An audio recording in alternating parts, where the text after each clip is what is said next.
លោកត្រាំជំរុញលោកពូទីនឲ្យស្វែងរកផ្លូវបញ្ចប់សង្គ្រាមខណៈការប្រយុទ្ធនៅអ៊ុយក្រែននៅតែបន្តសួស្តីប្រិយមិត្តទាំងអស់គ្នាសូមស្វាគមន៍មកកាន់ Channel របស់យើងខ្ញុំសូមអរគុណដែលតែងតែគាំទ្រនិងតាមដានព័ត៌មានអន្តរជាតិជាប្រចាំចែករំលែកវីដេអូនេះដើម្បីទទួលបានព័ត៌មានថ្មីៗអំពីស្ថានភាពពិភពលោកថ្ងៃនេះយើងនឹងនាំមកជូននៅការវិភាគលម្អិតអំពីស្ថានភាពសង្គ្រាមរវាងរុស្ស៊ីនិងអ៊ុយក្រែនបន្ទាប់ពីប្រធានាធិបតីសហរដ្ឋអាមេរិកលោក Donald Trump បានអំពាវនាវឲ្យប្រធានាធិបតីរុស្ស៊ីលោក Vladimir Putin ស្វែងរកវិធីបញ្ចប់សង្គ្រាមខណៈការប្រយុទ្ធនៅតាមសមរភូមិនិងការវាយប្រហារលើតំបន់គ្រីមៀនៅតែបន្តកើតមានឡើងតើលោកត្រាំបាននិយាយអ្វីខ្លះតាមការរាយការណ៍ពីប្រព័ន្ធផ្សព្វផ្សាយអន្តរជាតិលោកត្រាំបានបញ្ជាក់ថាសង្គ្រាមដែលអូសបន្លាយអស់រយៈពេលជាច្រើនឆ្នាំនេះបានបង្កឲ្យមានការខាតបង់យ៉ាងធ្ងន់ធ្ងរទាំងផ្នែកមនុស្សសេដ្ឋកិច្ចនិងសន្តិសុខពិភពលោកបានបង្ហាញថាភាគីទាំងពីរគួរតែស្វែងរកដំណោះស្រាយតាមរយៈការចរចាជាជាងការបន្តប្រើកម្លាំងយោធាសេចក្តីថ្លែងការណ៍នេះបានទាក់ទាញការចាប់អារម្មណ៍ពីមេដឹកនាំជាច្រើនព្រោះវាកើតឡើងក្នុងពេលដែលការប្រយុទ្ធនៅសមរភូមិកំពុងមានភាពតានតឹងហេតុអ្វីគ្រីមៀមានសារៈសំខាន់គ្រីមៀគឺជាតំបន់ដែលរុស្ស៊ីបានគ្រប់គ្រងតាំងពីឆ្នាំ2014បន្ទាប់ពីធ្វើប្រជាមាតុដែលអ៊ុយក្រែននិងប្រទេសលោកខាងលិចមិនទទួលស្គាល់សម្រាប់រុស្ស៊ីគ្រីមៀគឺជាមូលដ្ឋានកងទ័ពជើងទឹកដ៏សំខាន់នៅសមុទ្រខ្មៅនិងជាតំបន់យុទ្ធសាស្ត្រដែលមានតម្លៃខ្ពស់ចំណែកអ៊ុយក្រែនវិញតែងតែអះអាងថាគ្រីមៀគឺជាផ្នែកមួយនៃទឹកដីរបស់ខ្លួនហើយនឹងបន្តស្វែងរកវិធីស្ដារអធិបតេយ្យភាពលើតំបន់នេះតាមរយៈសម្ពាធយោធាការទូតនិងសេដ្ឋកិច្ចស្ថានភាពនៅសមរភូមិបច្ចុប្បន្នក្នុងរយៈពេលថ្មីនេះមានសេចក្តីថ្លែងការណ៍អំពីការវាយប្រហារដោយយន្តហោះគ្មានមនុស្សបើកនិងមីស៊ីលទៅលើគោលដៅយោធានិងហេដ្ឋារចនាសម្ព័ន្ធនៅក្នុងតំបន់ដែលរុស្ស៊ីកាន់កាប់រួមទាំងគ្រីមៀផងដែរភាគីរុស្ស៊ីក៏បានបង្កើនការវាយប្រហារតាមអាកាសទៅលើទីក្រុងជាច្រើនរបស់អ៊ុយក្រែនការប្រយុទ្ធទាំងនេះបានបង្ហាញថាភាគីទាំងពីរនៅតែបន្តព្យាយាមបង្កើនសម្ពាធលើគ្នាទៅវិញទៅមកតើអ៊ុយក្រែនជិតដណ្ដើមគ្រីមៀបានវិញមែនឬនេះជាសំណួរដែលមនុស្សជាច្រើនកំពុងសួររហូតមកដល់ពេលនេះមិនទាន់មានភស្តុតាងបញ្ជាក់ថាអ៊ុយក្រែនជិតគ្រប់គ្រងគ្រីមៀបានវិញនោះទេអ្វីដែលអាចនិយាយបានគឺអ៊ុយក្រែនបានបង្កើនសម្ពាធលើហេដ្ឋារចនាសម្ព័ន្ធយោធា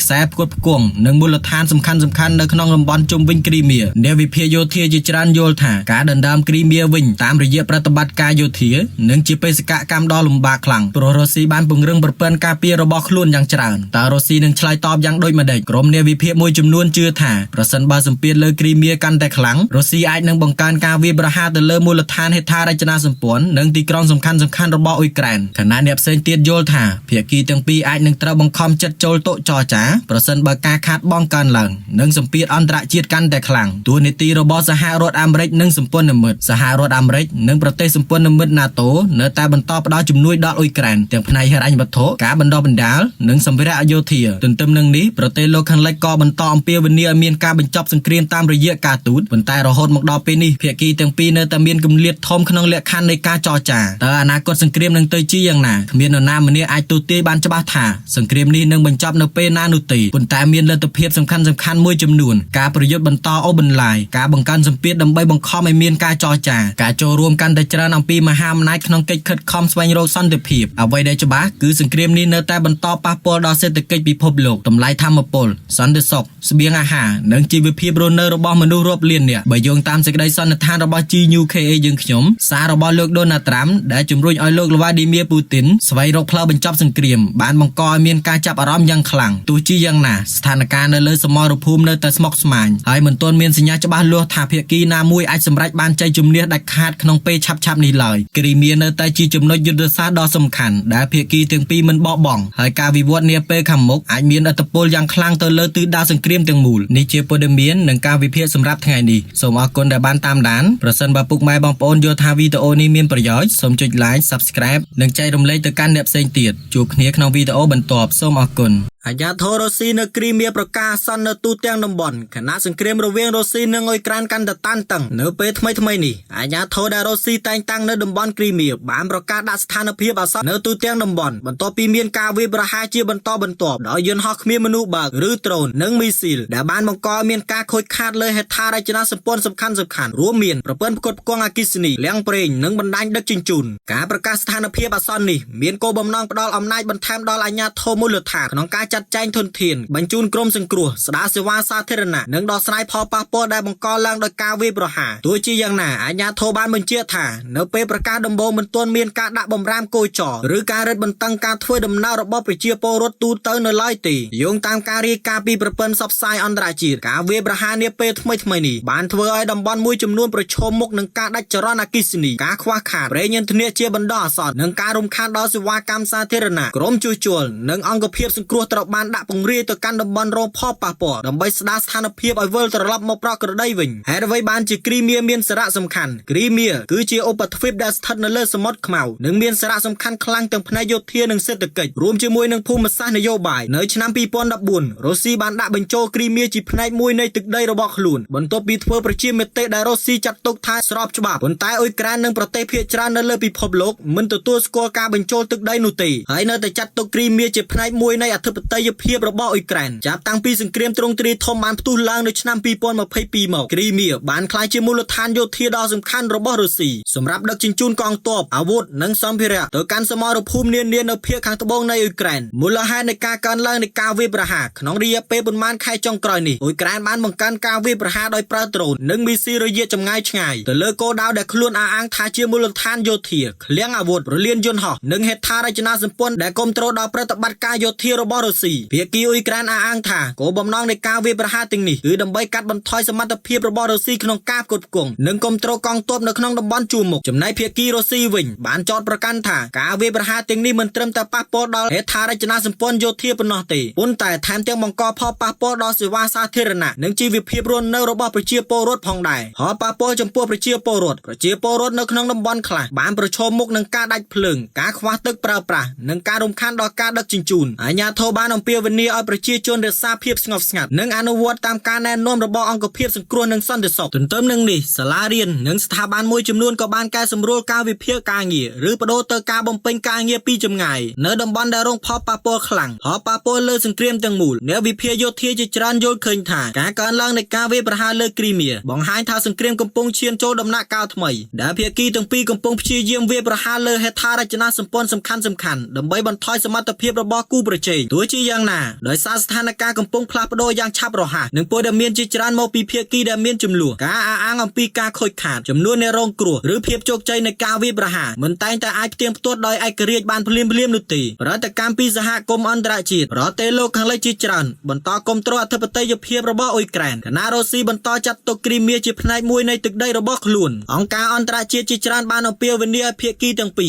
บังการกาเปียจนซีเวลนังกรบฉบับมนุษย์ทัวอันตรจิตโยงตามสิกได้สันทานระบจีนิวเคยังขยมการประกาศสถานเพียบอัศนกรีเมียคือเจสัญญามวยบังหันถาสถานการสันตซอกในดมอนในกลุ่มปุงเมียนเพียบตันตั้งขลังคณะการเวประหารบรรทอการเมียนหลังเพียกีตั้งปีในแต่เดซาจุมโฮเรียงขลุ่นให้มันต้นเมียนสัญญาฉบับลัวทาจุมลัวนังบรรจบขนมเปชับในเลยสำหรับประเจียโปรถดารวนในขนมดมบอลรงพ่อปาปอลอาติเพียบสำคัญบำพอนในปีนี้คือสวัสดิเพียบการตัวบ้านเสียว่าจำบัดดังการตามด้านโปรดเมียนปีประพบได้ไอตุกจัดบานมนตรีจนกัวระบอุยแกรนโลกไฟเดอร์บ้านอ้างถ่ายยุทธเนียการวิบระหาโดยตรงระบอุยแกรนกำปงตัวบ้านประสิทธิเพียบกันได้ครั้งขนมการกัดประดาบรรดาประกอบกองระบรัสเซียแต่การอุปถัมภ์กรีเมียโลกบ้านในเย่ถ่ายขนมโกดาวสำคัญระบอุยแกรนคือเฟอร์ไอดมบอลในกันได้ไอเก่าหนึ่งปีบ้าขนมการตัวการประกอบกองพนายโยเทียปีไดโกระบรัสเซียขนมบอลสัมเพียมวยโลกไฟเดอร์บ้านปราเปียถ่ายกรีเมียนังคลายจิกก้อมวยขนมเปชับขมกนี่การเลิกล้างนี้บ้านเตี้ยเตียงการจับอารมณ์ปีศาจเปอร์เมียนอันตรจีจิจรันตัวจียังนาเปียนี้มันเ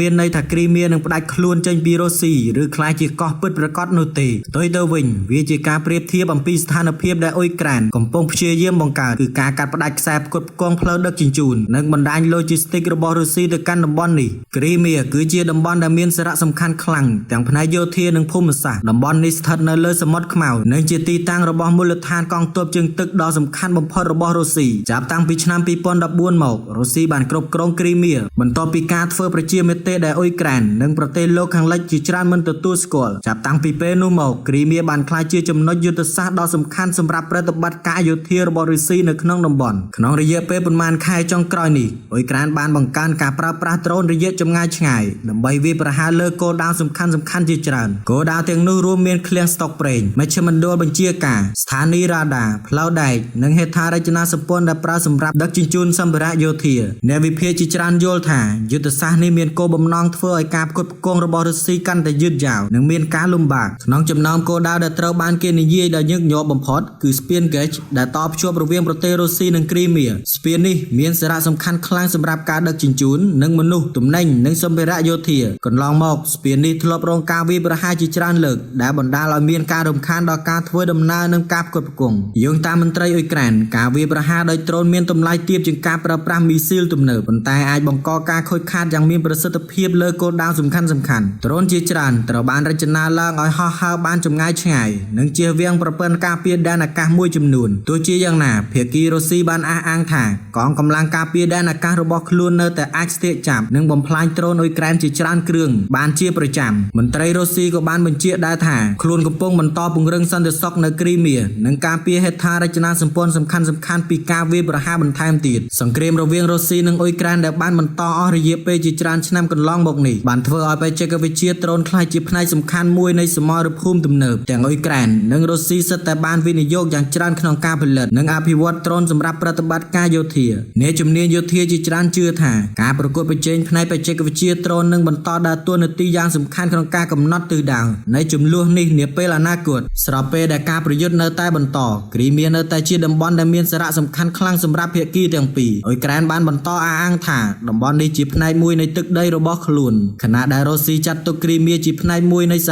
ព័ន្ធរុស្ស៊ីដូច្នេះការប្រកួតប្រជែងដើម្បីគ្រប់គ្រងនិងរក្សាឥទ្ធិពលលើតំបន់នេះត្រូវបានគេរំពឹងថានឹងបន្តក្លាយជាចំណុចស្នូលមួយនៃជម្លោះរវាងប្រទេសទាំងពីរមន្ត្រីជាន់ខ្ពស់មួយរូបរបស់អង្គការ NATO បានអះអាងថាយុទ្ធនាការរបស់អ៊ុយក្រែនក្នុងការរំខាននិងការកាត់ផ្តាច់ខ្សែផ្គត់ផ្គង់យោធារបស់រុស្ស៊ីដែលចូលទៅកាន់តំបន់គ្រីមៀនិងសាប៉ូរីស៊ីយ៉ាកំពុងបង្ហាញលទ្ធផលយ៉ាងច្បាស់តាមការវាយតម្លៃរបស់ NATO រុស្ស៊ីកំពុងជួបការលំបាកកាន់តែខ្លាំងក្នុងការដឹកជញ្ជូនសម្ភារៈប្រេងឥន្ធនៈនិងការគ្រប់គ្រងផ្នែកភស្តុភារទៅកាន់តំបន់ដែលខ្លួនកាន់កាប់មន្ត្រីរូបនោះបាននិយាយថា NATO កំពុងសង្កេតឃើញថារុស្ស៊ីមិនអាចផ្គត់ផ្គង់គ្រីមៀបានប្រកបដោយប្រសិទ្ធភាពដូចមុនទៀតឡើយការខ្វះខាតប្រេងឥន្ធនៈការរំខានដល់ផ្លូវដឹកជញ្ជូននិងហានិភ័យកាន់តែខ្ពស់ចំពោះរថភ្លើងនិងយានយន្តដឹកសម្ភារៈបានធ្វើឲ្យប្រព័ន្ធផ្គត់ផ្គង់របស់រុស្ស៊ីស្ថិតក្រោមសម្ពាធកាន់តែធ្ងន់ធ្ងរហេតុអ្វីបានជាគ្រីមៀមានសារៈសំខាន់គ្រីមៀគឺជាឧបទ្វីបដែលមានទីតាំងយុទ្ធសាស្ត្រសំខាន់នៅសមុទ្រខ្មៅតំបន់នេះត្រូវបានរុស្ស៊ីគ្រប់គ្រងចាប់តាំងពីឆ្នាំ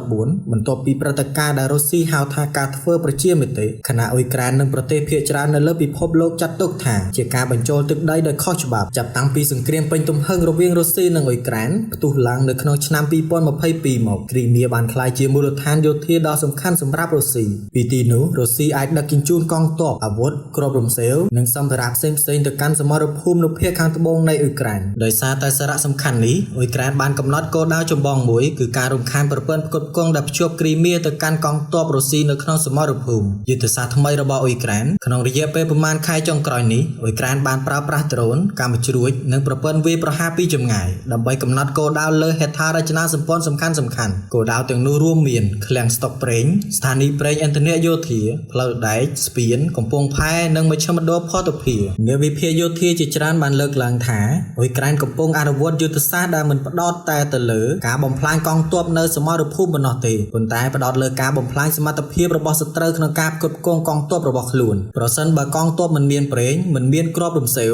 និងមិនមានការផ្គត់ផ្គង់គ្រប់គ្រាន់សមត្ថភាពប្រយុទ្ធនឹងធ្លាក់ចុះជាបន្តបន្ទាប់បញ្ហាខ្វះខាតប្រេងឥន្ធនៈរបាយការណ៍ជាច្រើនបានបង្ហាញថានៅតំបន់គ្រីមៀមានការខ្វះខាតប្រេងឥន្ធនៈនៅស្ថានីយ៍មួយចំនួនប្រជាពលរដ្ឋក្នុងតំបន់ខ្លះតែរងចាំជួរយូរដើម្បីទិញសាំងខណៈនៅកន្លែងខ្លះទៀតមានការកំណត់ចំនួនសាំងដែលអាចទិញបានក្នុងមួយថ្ងៃស្ថានភាពនេះមិនត្រឹមតែប៉ះពាល់ដល់ប្រជាពលរដ្ឋប៉ុណ្ណោះទេប៉ុន្តែអាចប៉ះពាល់ដល់ការដឹកជញ្ជូនសម្ភារៈយោធាផងដែរអ្នកជំនាញយោធាបញ្យល់ថាកងទ័ពសម័យទំនើបពឹងផ្អែកយ៉ាងខ្លាំងលើប្រេងឥន្ធនៈរថក្រោះរថពាសដែករថយន្តដឹកសម្ភារៈនិងប្រព័ន្ធផ្សេងៗទៀតទាំងអស់ត្រូវការផ្គត់ផ្គង់ប្រេងជាបន្តបន្ទាប់បញ្ហាដឹកជញ្ជូនកាន់តែធ្ងន់ធ្ងរមន្ត្រី NATO បានបញ្ជាក់ថារុស្ស៊ីកំពុងមានមធ្យោបាយដឹកជញ្ជូនកាន់តែមានកម្រិតក្នុងការផ្លាស់ទីសម្ភារៈចូលទៅក្នុងតំបន់ដែលកាន់កាប់នេះមានន័យថាផ្លូវដែលធ្លាប់ប្រើប្រាស់បានងាយស្រួលកំពុងក្លាយជាផ្លូវដែលមានហានិភ័យខ្ពស់ប្រពេលដែលរថភ្លើងឬក្បួនរថយន្តដឹកសម្ភារៈធ្វើដំណើរវាត្រូវប្រឈមនឹងហានិភ័យនៃការវាយប្រហារដោយដ្រូន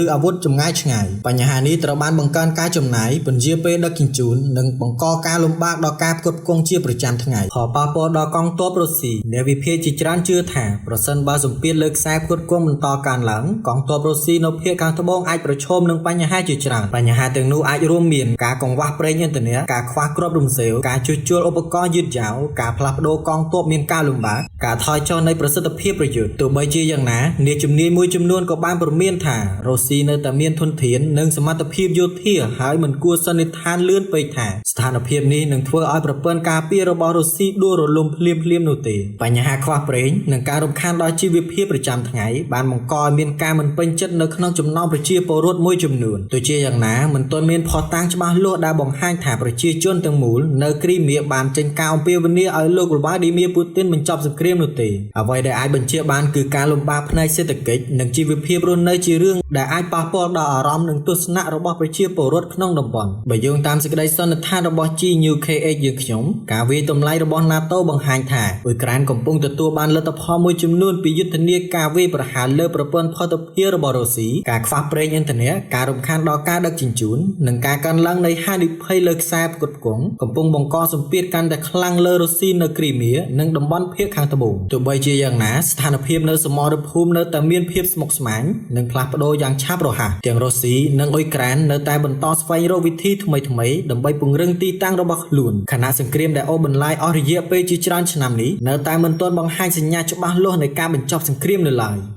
ការមិនពេញចិត្តក្នុងចំណោមទាហានរុស្ស៊ីនិងការវិភាគអំពីស្ថានភាពនយោបាយរបាយការណ៍ពីព័ត៌មានឯករាជ្យរបស់ Verska បានអះអាងថាកម្រិតនៃការមិនពេញចិត្តនិងការខកចិត្តចំពោះរដ្ឋាភិបាលរុស្ស៊ីកំពុងកើនឡើងក្នុងចំណោមទាហានដែលត្រូវបានកេណ្ឌចូលបម្រើយោធានិងទាហានកិច្ចសន្យាដែលកំពុងប្រយុទ្ធនៅសមរភូមិប្រភពដែលសារព័ត៌មាននេះបានសម្ភាសន៍និយាយថាអារម្មណ៍ខឹងសម្បារនិងការអស់សង្ឃឹមចំពោះថ្នាក់ដឹកនាំបានឈានដល់កម្រិតមួយដែលមិនសូវឃើញមានក្នុងរយៈពេលប៉ុន្មានឆ្នាំចុងក្រោយនេះយោងតាមប្រភពទាំងនោះទាហានជាច្រើនមានអារម្មណ៍ថាពួកគេត្រូវប្រឈមមុខនឹងសង្គ្រាមដ៏លំបាកដោយគ្មានពេលវេលាគ្រប់គ្រាន់សម្រាប់សម្រាកនិងវិលត្រឡប់ទៅជួបគ្រួសារអ្នកខ្លះបានលើកឡើងថាការផ្គត់ផ្គង់សម្ភារៈយោធាការថែទាំសុខភាពនិងការគាំទ្រពីអាជ្ញាធរមិនស្របតាមការរំពឹងទុកឡើយទាំងនេះបានធ្វើឲ្យទាហានមួយចំនួនមានអារម្មណ៍ថាពួកគេត្រូវបានទុកឲ្យទទួលបន្ទុកធ្ងន់ធ្ងរខណៈការសម្រេចចិត្តធំៗត្រូវបានធ្វើឡើងដោយមនុស្សដែលមិនស្ថិតនៅសមរភូមិ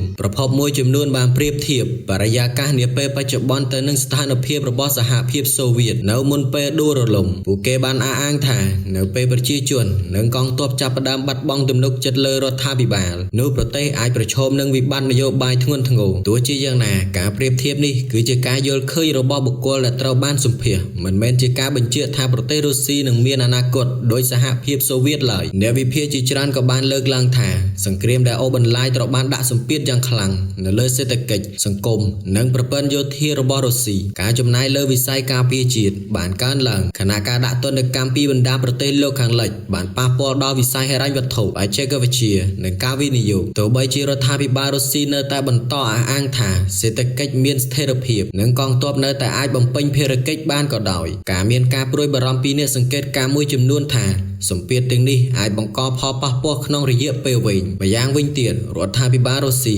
និងប្រព័ន្ធផ្សព្វផ្សាយផ្លូវការរបស់ខ្លួនបានបដិសេធការអះអាងជាច្រើនអំពីការធ្លាក់ចុះនៃទឹកចិត្តកងទ័ពអាជ្ញាធរបានអះអាងថាកងទ័ពនៅតែមានស្មារតីប្រយុទ្ធនិងកំពុងបំពេញបេសកកម្មរបស់ខ្លួនដោយជោគជ័យដូច្នេះព័ត៌មានដែលចេញពីភាគីផ្សេងគួរតែត្រូវបានពិនិត្យនិងប្រៀបធៀបជាមួយប្រភពជាច្រើនមុននឹងឈានដល់ការសន្និដ្ឋានសម្រាប់អ្នកជំនាញផ្នែកនយោបាយអន្តរជាតិការវាយតម្លៃថារដ្ឋាភិបាលរបស់ប្រធានាធិបតីវ្លាឌីមៀពូទីននឹងដួលរលំដោយសហភាពសូវៀតគឺជាការព្យាករណ៍ដែលមិនអាចបញ្ជាក់បាននៅពេលនេះទោះបីជាមានសញ្ញានៃការមិនពេញចិត្តនៅក្នុងក្រុមខ្លះក៏ដោយក៏នៅមិនទាន់មានភស្តុតាងច្បាស់លាស់ដែលបង្ហាញថារដ្ឋាភិបាលកំពុងស្ថិតក្នុងដំណាក់កាលដួលរលំនោះទេជារួមរបាយការណ៍របស់ Verska បានបង្ហាញថាការមិនពេញចិត្តកើនឡើងក្នុងចំណោមទាហានរុស្ស៊ីមួយចំនួនដែលកំពុងប្រឈមនៅសមរភូមិ អ៊ុយក្រែនបានបើកប្រតិបត្តិការយន្តហោះគ្មានមនុស្សបើកទ្រង់ទ្រាយធំវាយប្រហារគោលដៅយោធារុស្ស៊ីចំនួន48កន្លែងសួស្តីប្រិយមិត្តអ្នកទស្សនានិងអ្នកស្ដាប់ជាទីគោរពនៅក្នុងព័ត៌មានអន្តរជាតិថ្ងៃនេះយើងនឹងនាំលោកអ្នកទៅតាមដានស្ថានភាពចុងក្រោយនៃសង្គ្រាមរវាងអ៊ុយក្រែននិងរុស្ស៊ី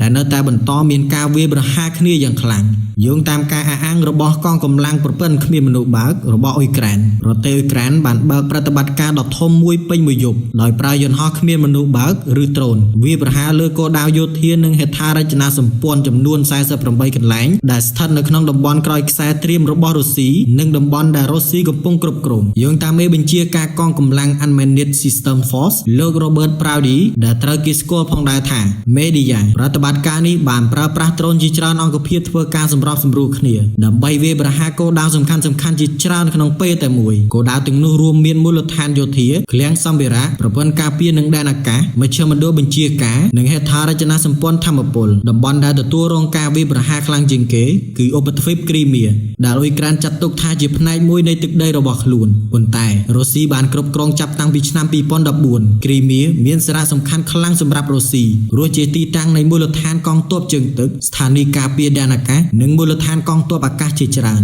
អ៊ុយក្រែនបានអះអាងថាការវាយប្រហារនេះបានបង្កការខូចខាតដល់ហេដ្ឋារចនាសម្ព័ន្ធយោធានិងរំខានដល់ប្រព័ន្ធផ្គត់ផ្គង់និងការគ្រប់គ្រងប្រតិបត្តិការរបស់រុស្ស៊ីគោលបំណងសំខាន់គឺកាត់បន្ថយសមត្ថភាពរបស់រុស្ស៊ីក្នុងការបន្តការវាយប្រហារលើទីក្រុងនិងហេដ្ឋារចនាសម្ព័ន្ធស៊ីវិលរបស់អ៊ុយក្រែនក្នុងចំណោមព័ត៌មានដែលទាក់ទាញការចាប់អារម្មណ៍ជាងគេគឺការអះអាងថាយន្តហោះចម្បាំងរបស់រុស្ស៊ីចំនួន7គ្រឿងត្រូវបានបំផ្លាញឬខូចខាតនៅក្នុងការវាយប្រហារលើមូលដ្ឋានអាកាសសាគីនៅគ្រីមៀប្រសិនបើការអះអាងនេះត្រូវបានបញ្ជាដោយប្រភពឯករាជ្យនោះវានឹងជាការខាតបង់ដ៏សំខាន់មួយសម្រាប់កងទ័ពអាកាសរុស្ស៊ីទោះជាយ៉ាងណាមកដល់ពេលនេះមិនទាន់មានការបញ្ជាដោយឯករាជ្យពីប្រភពអន្តរជាតិអំពីចំនួនពិតប្រាកដនៃការខូចខាតឬចំនួនយន្តហោះដែលត្រូវបានបំផ្លាញនោះទេដូច្នេះអ្នកតាមដានព័ត៌មានគួរតែយល់ថាតួលេខទាំងនេះគឺជាការអះអាងរបស់ភាគីអ៊ុយក្រែនហើយអាចនឹងមានការកែប្រែនៅពេលដែលមានព័ត៌មានបន្ថែមសម្រាប់រុស្ស៊ីវិញក្រសួងការពារជាតិជាញឹកញាប់បានអះអាងថាប្រព័ន្ធការពារដែនអាកាសរបស់ខ្លួនបានបាញ់ទម្លាក់ដ្រូនអ៊ុយក្រែនបានជាច្រើនគ្រឿងនិងកាត់បន្ថយការខូចខាតក្នុងករណីជាច្រើន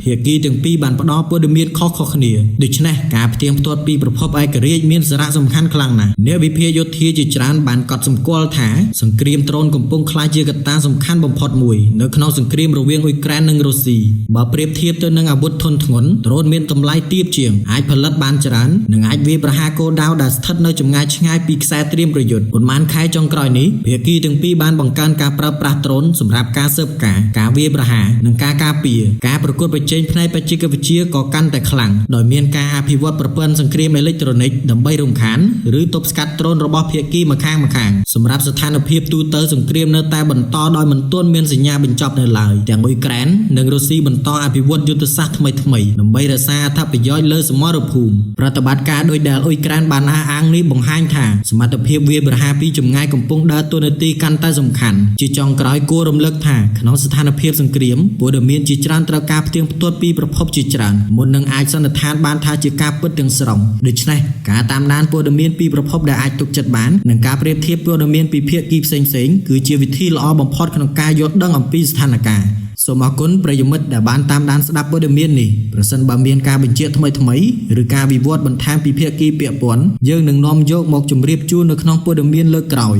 ក្នុងរយៈពេលប៉ុន្មានខែចុងក្រោយនេះស្ថានភាពសន្តិសុខនៅឧបទ្វីបគ្រីមៀបានក្លាយជាប្រធានបទសំខាន់មួយនៅក្នុងសង្គ្រាមរវាងរុស្ស៊ីនិងអ៊ុយក្រែនការវាយប្រហារដោយដ្រូនការវាយប្រហារលើមូលដ្ឋានយោធានិងការរំខានដល់ហេដ្ឋារចនាសម្ព័ន្ធសំខាន់ៗបានធ្វើឲ្យមានការព្រួយបារម្ភកាន់តែខ្លាំងឡើងក្នុងចំណោមប្រជាជននិងអាជ្ញាធរដែលគ្រប់គ្រងតំបន់នេះថ្មីនេះមានព័ត៌មាននិងការបង្ហោះជាច្រើននៅលើបណ្ដាញសង្គមដែលអះអាងថាកងទ័ពរុស្ស៊ីកំពុងដកថយចេញពីទីក្រុងកំពង់ផែសេវ៉ាស្តូផលខណៈដែលប្រជាជនរុស្ស៊ីជាច្រើនកំពុងចាក់ចេញពីគ្រីមៀទោះជាយ៉ាងណាអ្នកវិភាគជាច្រើនបានអំពាវនាវឲ្យមានការប្រុងប្រយ័ត្នក្នុងការបកស្រាយព័ត៌មានទាំងនេះព្រោះមិនទាន់មានភស្តុតាងឯករាជ្យគ្រប់គ្រាន់ដែលអាចបញ្ជាក់ថាមានការចាក់ចេញទ្រង់ទ្រាយធំបែបនោះមែនទេតើសេវ៉ាស្តូផលមានសារៈសំខាន់យ៉ាងដូចម្តេចសេវ៉ាស្តូផលគឺជាទីក្រុងកំពង់ផែយុទ្ធសាស្ត្រដ៏សំខាន់បំផុតមួយនៅសមុទ្រខ្មៅទីក្រុងនេះជាទីតាំងមូលដ្ឋានសំខាន់របស់កងនាវាចរសមុទ្រខ្មៅរបស់រុស្ស៊ីហើយត្រូវបានគេចាត់ទុកថាជាបេះដូងនៃប្រតិបត្តិការយោធារបស់រុស្ស៊ីនៅ នៅក្នុងតំបន់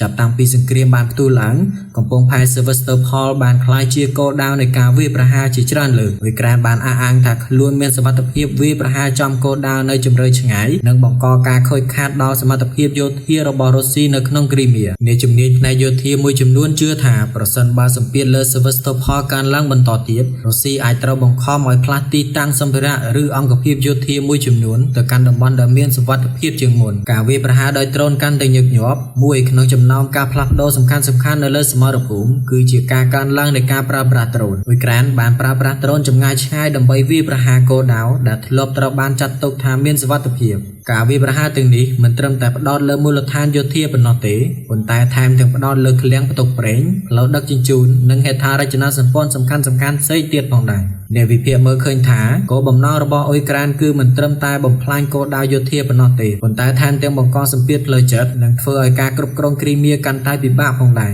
រតើមានការចាក់ចែងរបស់ប្រជាជនមែនទេឬរបាយការណ៍ខ្លះត្រូវបានបង្ហាញថាប្រជាជនមួយចំនួននៅគ្រីមៀត្រូវបានចាប់ផ្ដើមពិចារណាចាក់ចែងពីតំបន់ដោយសារតែការព្រួយបារម្ភអំពីសន្តិសុខនៅពេលមានសង្គ្រាមឬការគំរាមកំហែងផ្នែកសន្តិសុខការផ្លាស់ទីលំនៅរបស់ប្រជាជនគឺជារឿងធម្មតាមនុស្សជាច្រើនអាចជ្រើសរើសផ្លាស់ទៅតំបន់ដែលពួកគេគិតថាមានសុវត្ថិភាពជាងជាពិសេសគ្រួសារដែលមានកុមារឬមនុស្សចាស់ទោះជាយ៉ាងណាការអះអាងថាមានជនភៀសខ្លួនចេញពីតំបន់គ្រីមៀដោយទឹកបាក់ទំនប់គឺជាពាក្យពេចន៍ដែលមានលក្ខណៈបំភ្លៃហើយត្រូវការទិន្នន័យផ្លូវការដើម្បីគ្រប់គ្រងរហូតមកដល់ពេលនេះមិនទាន់មានរបាយការណ៍ឯករាជ្យណាមួយដែលបង្ហាញពីការចាក់ចេញទ្រង់ទ្រាយធំបែបនេះរបស់ប្រជាជនទាំងមូលនោះទេផលប៉ះពាល់ផ្លូវចិត្តទោះបីជាការខូចខាតផ្នែកសម្ភារៈអាចត្រូវបានជួសជុលឡើងវិញក៏ដោយប៉ុន្តែផលប៉ះពាល់ផ្លូវចិត្តគឺជាបញ្ហាដែលពិបាកដោះស្រាយជាងគេការឮសម្លេង Siren ការផ្ទុះនិងព័ត៌មានអំពីការវាយប្រហារជាបន្តបន្ទាប់អាចធ្វើឲ្យប្រជាជនរស់នៅក្នុងភាពមិនច្បាស់លាស់និងការព្រួយបារម្ភអ្នកជំនាញផ្នែកសង្គមវិទ្យាបានលើកឡើងថានៅក្នុងសង្គ្រាមសម័យទំនើបផលប៉ះពាល់ផ្លូវចិត្តអាចមានសារៈសំខាន់មិនចាញ់ការខូចខាតផ្នែកយោធាឡើយនៅពេលដែលជនភៀសសឹកបាត់បង់ទំនុកចិត្តលើស្ថានភាពសន្តិសុខប្រតិកម្មដំបូងរបស់ពួកគេជាញឹកញាប់គឺការស្វែងរកទីកន្លែងដែលពួកគេយល់ឃើញថាមានសុវត្ថិភាពជាងគេតើរុស្ស៊ីកំពុងដកថយមែនទេសំណួរដែលគេនិយាយច្រើនបំផុតគឺថាតើរុស្ស៊ីកំពុងដកថយកងទ័ពចេញពីទីក្រុង Sevastopol មែនឬទេអ្នកវិភាគយោធាជាច្រើនបានយល់ឃើញថាការផ្លាស់ប្ដូរទីតាំងនាវាឬឧបករណ៍យោធាខ្លះមិនមែនមានន័យថាការដកថយទាំងស្រុងនោះទេនៅក្នុងសង្គ្រាមការផ្លាស់ទីតាំងកងកម្លាំងដើម្បីកាត់បន្ថយហានិភ័យគឺជាយុទ្ធសាស្ត្រដែលត្រូវបានគេប្រើប្រាស់ជាទូទៅដូច្នេះការផ្លាស់ប្ដូរទីតាំងដកកងកម្លាំងមួយចំនួនមិនគួរត្រូវបានបកស្រាយភ្លាមៗថាជាការបរាជ័យឬការរត់គេចនោះឡើយអនាគតរបស់គ្រីមៀនៅតែជាចំណុចកណ្ដាលនៃជម្លោះរវាងរុស្ស៊ីនិងអ៊ុយក្រែនភាគីទាំងពីរចាត់ទុកតំបន់នេះថាមានសារៈសំខាន់ខ្លាំងទាំងផ្នែកយោធានយោបាយនិងសេដ្ឋកិច្ចខណៈដែលសង្គ្រាមនៅតែបន្តសម្ពាធលើគ្រីមៀទំនងជានឹងកើនឡើងបន្ថែមទៀតការវាយប្រហារដោយដ្រូនការប្រយុទ្ធផ្នែកព័ត៌មាននិងការប្រកួតប្រជែងផ្នែកយុទ្ធសាស្ត្រនឹងបន្តដើរតួនាទីសំខាន់ក្នុងការកំណត់អនាគតរបស់តំបន់នេះបើយោងតាមការសន្និដ្ឋានរបស់ GNUKA យើងខ្ញុំព័ត៌មានដែលបានអះអាងថាកងទ័ពរត់ចេញពី Sevastopol និងប្រជាជនភៀសខ្លួនចេញពីតំបន់គ្រីមៀដោយទឹកបាក់ទំនប់បានទាក់ទាញចំណាប់អារម្មណ៍យ៉ាងខ្លាំងនៅលើបណ្ដាញសង្គមទោះជាយ៉ាងណារហូតមកដល់ពេលនេះការអះអាងទាំងនេះនៅតែត្រូវការបញ្ជាក់បន្ថែមពីប្រភពឯករាជ្យនិងទិន្នន័យផ្លូវការអ្វីដែលច្បាស់លាស់គឺគ្រីមៀកំពុងប្រឈមមុខនឹងសម្ពាធសន្តិសុខកាន់តែខ្លាំងខណៈ Sevastopol នៅតែជាគោលដៅយុទ្ធសាស្ត្រសំខាន់មួយនៅក្នុងសង្គ្រាមដែលមិនទាន់បង្ហាញសញ្ញាបញ្ចប់នៅឡើយប្រជាជននៅក្នុងតំបន់កំពុងរស់នៅក្រោមបរិយាកាសនៃភាពមិនប្រាកដប្រជាហើយពិភពលោកកំពុងតាមដានយ៉ាងយកចិត្តទុកដាក់ចំពោះការវិវត្តបន្ទាប់សង្គ្រាមរវាងរុស្ស៊ីនិងអ៊ុយក្រែននៅតែបន្តវិវត្តយ៉ាងស្មុគស្មាញខណៈភាគីទាំងពីរបានបង្កើនសមត្ថភាពយោធានៅតាមសមរភូមិសំខាន់ៗយោងតាមសេចក្តីរាយការណ៍ជាច្រើនរុស្ស៊ីបានបើកការវាយប្រហារតាមអាកាសទ្រង់ទ្រាយធំមួយដោយប្រើដ្រូនជាង650គ្រឿងនិងមីស៊ីលចំនួន73គ្រាប់សម្ដៅទៅលើគោលដៅនានានៅក្នុងទឹកដីអ៊ុយក្រែនការវាយប្រហារនេះត្រូវបានគេចាត់ទុកថាជាការវាយប្រហារដ៏ធំបំផុតមួយក្នុងរយៈពេលប្រមាណខែចុងក្រោយនេះមន្ត្រីអ៊ុយក្រែនបានអះអាងថាប្រព័ន្ធការពារដែនអាកាសរបស់ខ្លួនបានធ្វើការស្ទាក់ចាប់និងបំផ្លាញដ្រូននិងមីស៊ីលមួយចំនួនធំមុនពេលវាទៅដល់គោលដៅទោះជាយ៉ាងណាគោលដៅមួយចំនួនរួមទាំងហេដ្ឋារចនាសម្ព័ន្ធថាមពលមជ្ឈមណ្ឌលឧស្សាហកម្មនិងតំបន់ស៊ីវិលមួយចំនួនបានរងការខូចខាតយ៉ាងធ្ងន់ធ្ងរការវាយប្រហារនេះបានបង្កឲ្យមានការផ្អាកការផ្គត់ផ្គង់អគ្គិសនីនៅតំបន់ខ្លះខណៈប្រជាពលរដ្ឋរាប់ពាន់នាក់ត្រូវបានជម្លៀសទៅកាន់ទីក្រុងកន្លែងដែលមានសុវត្ថិភាពអាជ្ញាធរអ៊ុយក្រែនបានបញ្ជាក់ថាក្រុម ក្រុមជួយសង្គ្រោះនិងក្រុមពលរដ្ឋអគ្គិភ័យត្រូវបានដាក់ពង្រាយភ្លាមដើម្បីដោះស្រាយស្ថានភាពនិងជួយប្រជាជនដែលរងផលប៉ះពាល់ទន្ទឹមនឹងការវាយប្រហារតាមអាកាសដ៏ធំនេះស្ថានភាពនៅសមរភូមិភាគឦសានក៏បានក្លាយជាចំណុចដែលទទួលបានការចាប់អារម្មណ៍យ៉ាងខ្លាំងផងដែររបាយការណ៍មួយចំនួនបានបង្ហាញថាកងកម្លាំងរុស្ស៊ីនៅភាគតំបន់ឦសានកំពុងប្រឈមមុខនឹងការដាក់សម្ពាធកាន់តែខ្លាំងពីការវាយបករបស់អ៊ុយក្រែនជាពិសេសនៅតំបន់ជិតខ្សែបន្ទាត់ប្រយុទ្ធកងទ័ពអ៊ុយក្រែនបានបង្កើនប្រតិបត្តិការវាយសម្រុកនិងប្រើប្រាស់ដ្រូនវាយប្រហារយ៉ាងមានប្រសិទ្ធភាពតាមការអះអាងរបស់ប្រភពមួយចំនួនកងកម្លាំងរុស្ស៊ីបានសម្រេចចិត្តដកកងទ័ពចេញពីទីតាំងខ្លះដើម្បីរៀបចំកម្លាំងឡើងវិញនិងពង្រឹងខ្សែការពាររបស់ខ្លួនអ្នកវិភាគយោធាមួយចំនួនបានយល់ឃើញថាការផ្លាស់ប្ដូរនេះមិនមែនមានន័យថារុស្ស៊ីបោះបង់សមរភូមិនោះទេប៉ុន្តែជាយុទ្ធសាស្ត្រមួយក្នុងការរក្សាកម្លាំងសម្រាប់ការប្រយុទ្ធរយៈពេលវែងនៅក្នុងពេលជាមួយគ្នានេះអ៊ុយក្រែនបានបន្តស្នើសុំការគាំទ្រពីបណ្ដាប្រទេសលោកខាងលិចដោយផ្ដោតជាពិសេសលើប្រព័ន្ធការពារដែនអាកាសគ្រាប់រំសេវនិងសម្ភារៈយោធាទំនើបមេដឹកនាំអ៊ុយក្រែនបានលើកឡើងថាការវាយប្រហារតាមដ្រូននិងមីស៊ីលក្នុងទ្រង់ទ្រាយធំបែបនេះបង្ហាញថាប្រទេសខ្លួននៅតែត្រូវការជំនួយបន្ថែមដើម្បីការពារប្រជាពលរដ្ឋនិងហេដ្ឋារចនាសម្ព័ន្ធសំខាន់ៗ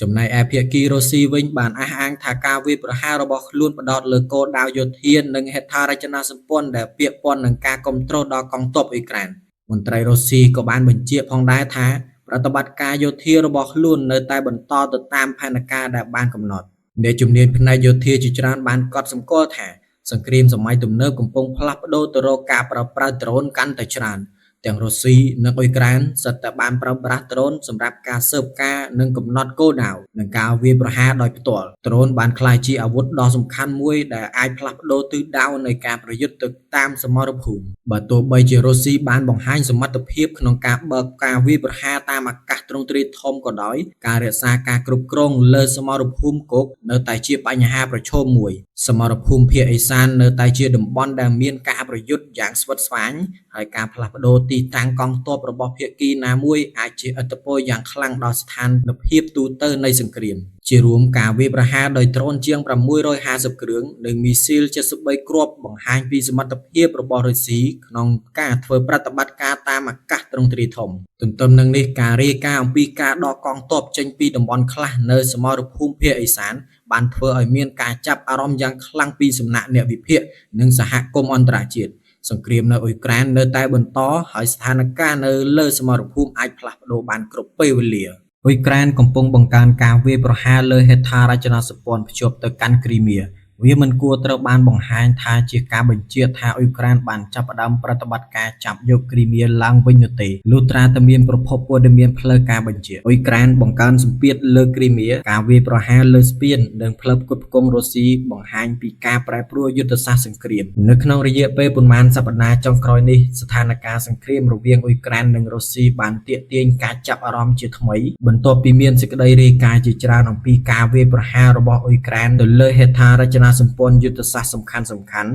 ដែលភ្ជាប់តំបន់គ្រីមៀជាមួយនឹងដែនដីដែលស្ថិតក្រោមការគ្រប់គ្រងរបស់រុស្ស៊ីអ្នកវិភាគយោធាជាច្រើនយល់ឃើញថាការវាយប្រហារទាំងនេះមិនមែនមានគោលបំណងក្នុងការវាយលុកដើម្បីចាប់យកគ្រីមៀភ្លាមៗនោះទេប៉ុន្តែជាផ្នែកមួយនៃយុទ្ធសាស្ត្ររយៈពេលវែងដើម្បីកាត់បន្ថយសមត្ថភាពផ្គត់ផ្គង់និងការគ្រប់គ្រងយោធារបស់រុស្ស៊ីនៅក្នុងតំបន់គ្រីមៀបេះដូងយុទ្ធសាស្ត្ររបស់រុស្ស៊ីនៅសមុទ្រខ្មៅគ្រីមៀគឺជាឧបទ្វីបដ៏សំខាន់មួយស្ថិតនៅភាគខាងត្បូងនៃអ៊ុយក្រែនតំបន់នេះត្រូវបានរុស្ស៊ីបញ្ចូលជាផ្នែកនៃទឹកដីរបស់ខ្លួននៅក្នុងឆ្នាំ2014បន្ទាប់ពីមានការបោះឆ្នោតប្រជាមតិដែលអ៊ុយក្រែននិងបណ្ដាប្រទេសលោកខាងលិចមិនទទួលស្គាល់ចាប់តាំងពីពេលនោះមកគ្រីមៀបានក្លាយជាមូលដ្ឋានយោធាដ៏សំខាន់សម្រាប់កងទ័ពរុស្ស៊ីជាពិសេសកងនាវាចរសមុទ្រខ្មៅពីទីនោះរុស្ស៊ីបានគ្រប់គ្រងចលនានាវានិងការដឹកជញ្ជូនយោធានិងប្រតិបត្តិការនៅក្នុងតំបន់ភាគខាងត្បូងនៃអ៊ុយក្រែនដោយសារតែសារៈសំខាន់នេះអ៊ុយក្រែនបានប្រកាសជាច្រើនដងថាគ្រីមៀនៅតែជាផ្នែកមួយនៃទឹកដីរបស់ខ្លួនហើយមានគោលបំណងស្ដារការគ្រប់គ្រងឡើងវិញនៅថ្ងៃណាមួយស្ពានគ្រីមៀគឺជាសំណង់ដ៏ធំបំផុតមួយដែលភ្ជាប់គ្រីមៀទៅកាន់ដែនដីរុស្ស៊ីស្ពាននេះមិនត្រឹមតែមានតម្លៃសេដ្ឋកិច្ចប៉ុណ្ណោះទេប៉ុន្តែថែមទាំងមានសារៈសំខាន់ផ្នែកយោធាខ្លាំងផងដែរអាវុធយានយន្តយោធាគ្រាប់រំសេវឥន្ធនៈ និងសម្ភារៈផ្គត់ផ្គង់ជាច្រើនត្រូវបានដឹកជញ្ជូនតាមរយៈស្ពាននេះក្នុងរយៈពេលប៉ុន្មានឆ្នាំកន្លងមកស្ពាននេះបានក្លាយជាគោលដៅនៃការវាយប្រហារជាច្រើនលើកទោះបីជារុស្ស៊ីបានពង្រឹងប្រព័ន្ធការពាររបស់ខ្លួនក៏ដោយអ៊ុយក្រែននៅតែបន្តស្វែងរកវិធីដើម្បីបង្កការខូចខាតនិងរំខានដល់ការប្រើប្រាស់ស្ពាននេះអ្នកវិភាគខ្លះចាត់ទុកថាប្រសិនបើស្ពាននេះត្រូវបានបិទឬខូចខាតយ៉ាងធ្ងន់ធ្ងរនោះវាអាចប៉ះពាល់ដល់សមត្ថភាពរបស់រុស្ស៊ីក្នុងការគ្រប់គ្រងកងទ័ពនៅគ្រីមៀនិងតំបន់ភាគខាងត្បូងការវាយប្រហារលើផ្លូវផ្គត់ផ្គង់ក្រៅពីស្ពានគ្រីមៀអ៊ុយក្រែនក៏បានផ្ដោតលើស្ពាននិងផ្លូវឆ្លងផ្សេងៗដែលភ្ជាប់គ្រីមៀទៅកាន់ដែនដីដែលរុស្ស៊ីកំពុងគ្រប់គ្រងគោលបំណងសំខាន់គឺធ្វើឲ្យការដឹកជញ្ជូនកាន់តែពិបាកនិងចំណាយពេលយូរនៅក្នុងសង្គ្រាមទំនើបការផ្គត់ផ្គង់សម្ភារៈសំខាន់មិនចាញ់ការប្រយុទ្ធនៅសមរភូមិឡើយកងទ័ពដែលខ្វះឥន្ធនៈគ្រាប់រំសេវនិងអាហារអាចបាត់បង់សមត្ថភាពប្រយុទ្ធយ៉ាងឆាប់រហ័សដូច្នេះការវាយប្រហារលើបណ្ដាញផ្គត់ផ្គង់ត្រូវបានគេចាត់ទុកថាជាវិធីសាស្ត្រមានប្រសិទ្ធភាពមួយក្នុងការធ្វើឲ្យសត្រូវចុះខ្សោយតើអ៊ុយក្រែនកំពុងត្រៀមវាយយកគ្រីមៀមែនទេសំណួរនេះកំពុងត្រូវបានវិភាគយ៉ាងទូលំទូលាយនៅក្នុងសហគមន៍អ្នកវិភាគយោធាមកដល់ពេលនេះមិនទាន់មានភស្តុតាងច្បាស់លាស់បញ្ជាក់ថាអ៊ុយក្រែនបានចាប់ផ្ដើមប្រតិបត្តិការវាយលុកទ្រង់ទ្រាយធំដើម្បីចាប់យកគ្រីមៀឡើងវិញនោះទេយ៉ាងណាក៏ដោយការវាយប្រហារលើហេដ្ឋារចនាសម្ព័ន្ធសំខាន់ៗអាចជាផ្នែកមួយនៃការរៀបចំបរិយាកាសសម្រាប់ប្រតិបត្តិការនាពេលអនាគតឬជាវិធីសាស្ត្រដើម្បីបង្ខំឲ្យរុស្ស៊ីបែងចែកកម្លាំងការពាររបស់ខ្លួនទៅកាន់តំបន់ផ្សេងៗប្រតិកម្មរបស់រុស្ស៊ីបានពង្រឹងការការពារនៅគ្រីមៀយ៉ាងខ្លាំងក្នុងរយៈពេលប៉ុន្មានឆ្នាំចុងក្រោយនេះប្រព័ន្ធការពារដែនអាកាសបន្ទាយការពារនិងកម្លាំងយោធាជាច្រើនត្រូវបានដាក់ពង្រាយនៅក្នុងតំបន់នោះទីក្រុងនិងមូលដ្ឋានយោធាសំខាន់ក៏ត្រូវបានការពារដោយស្រទាប់សន្តិសុខជាច្រើនផងដែរមន្ត្រីរុស្ស៊ីបានអះអាងជាញឹកញាប់ថាកងកម្លាំងរបស់ខ្លួនអាចទប់ស្កាត់ការវាយប្រហារពីអ៊ុយក្រែនបានហើយចោទប្រកាន់អ៊ុយក្រែនថាកំពុងព្យាយាមបង្កអស្ថិរភាពនៅក្នុងតំបន់ផលប៉ះពាល់ដល់សង្គ្រាមទាំងមូលអ្នកជំនាញជាច្រើនបានយល់ថា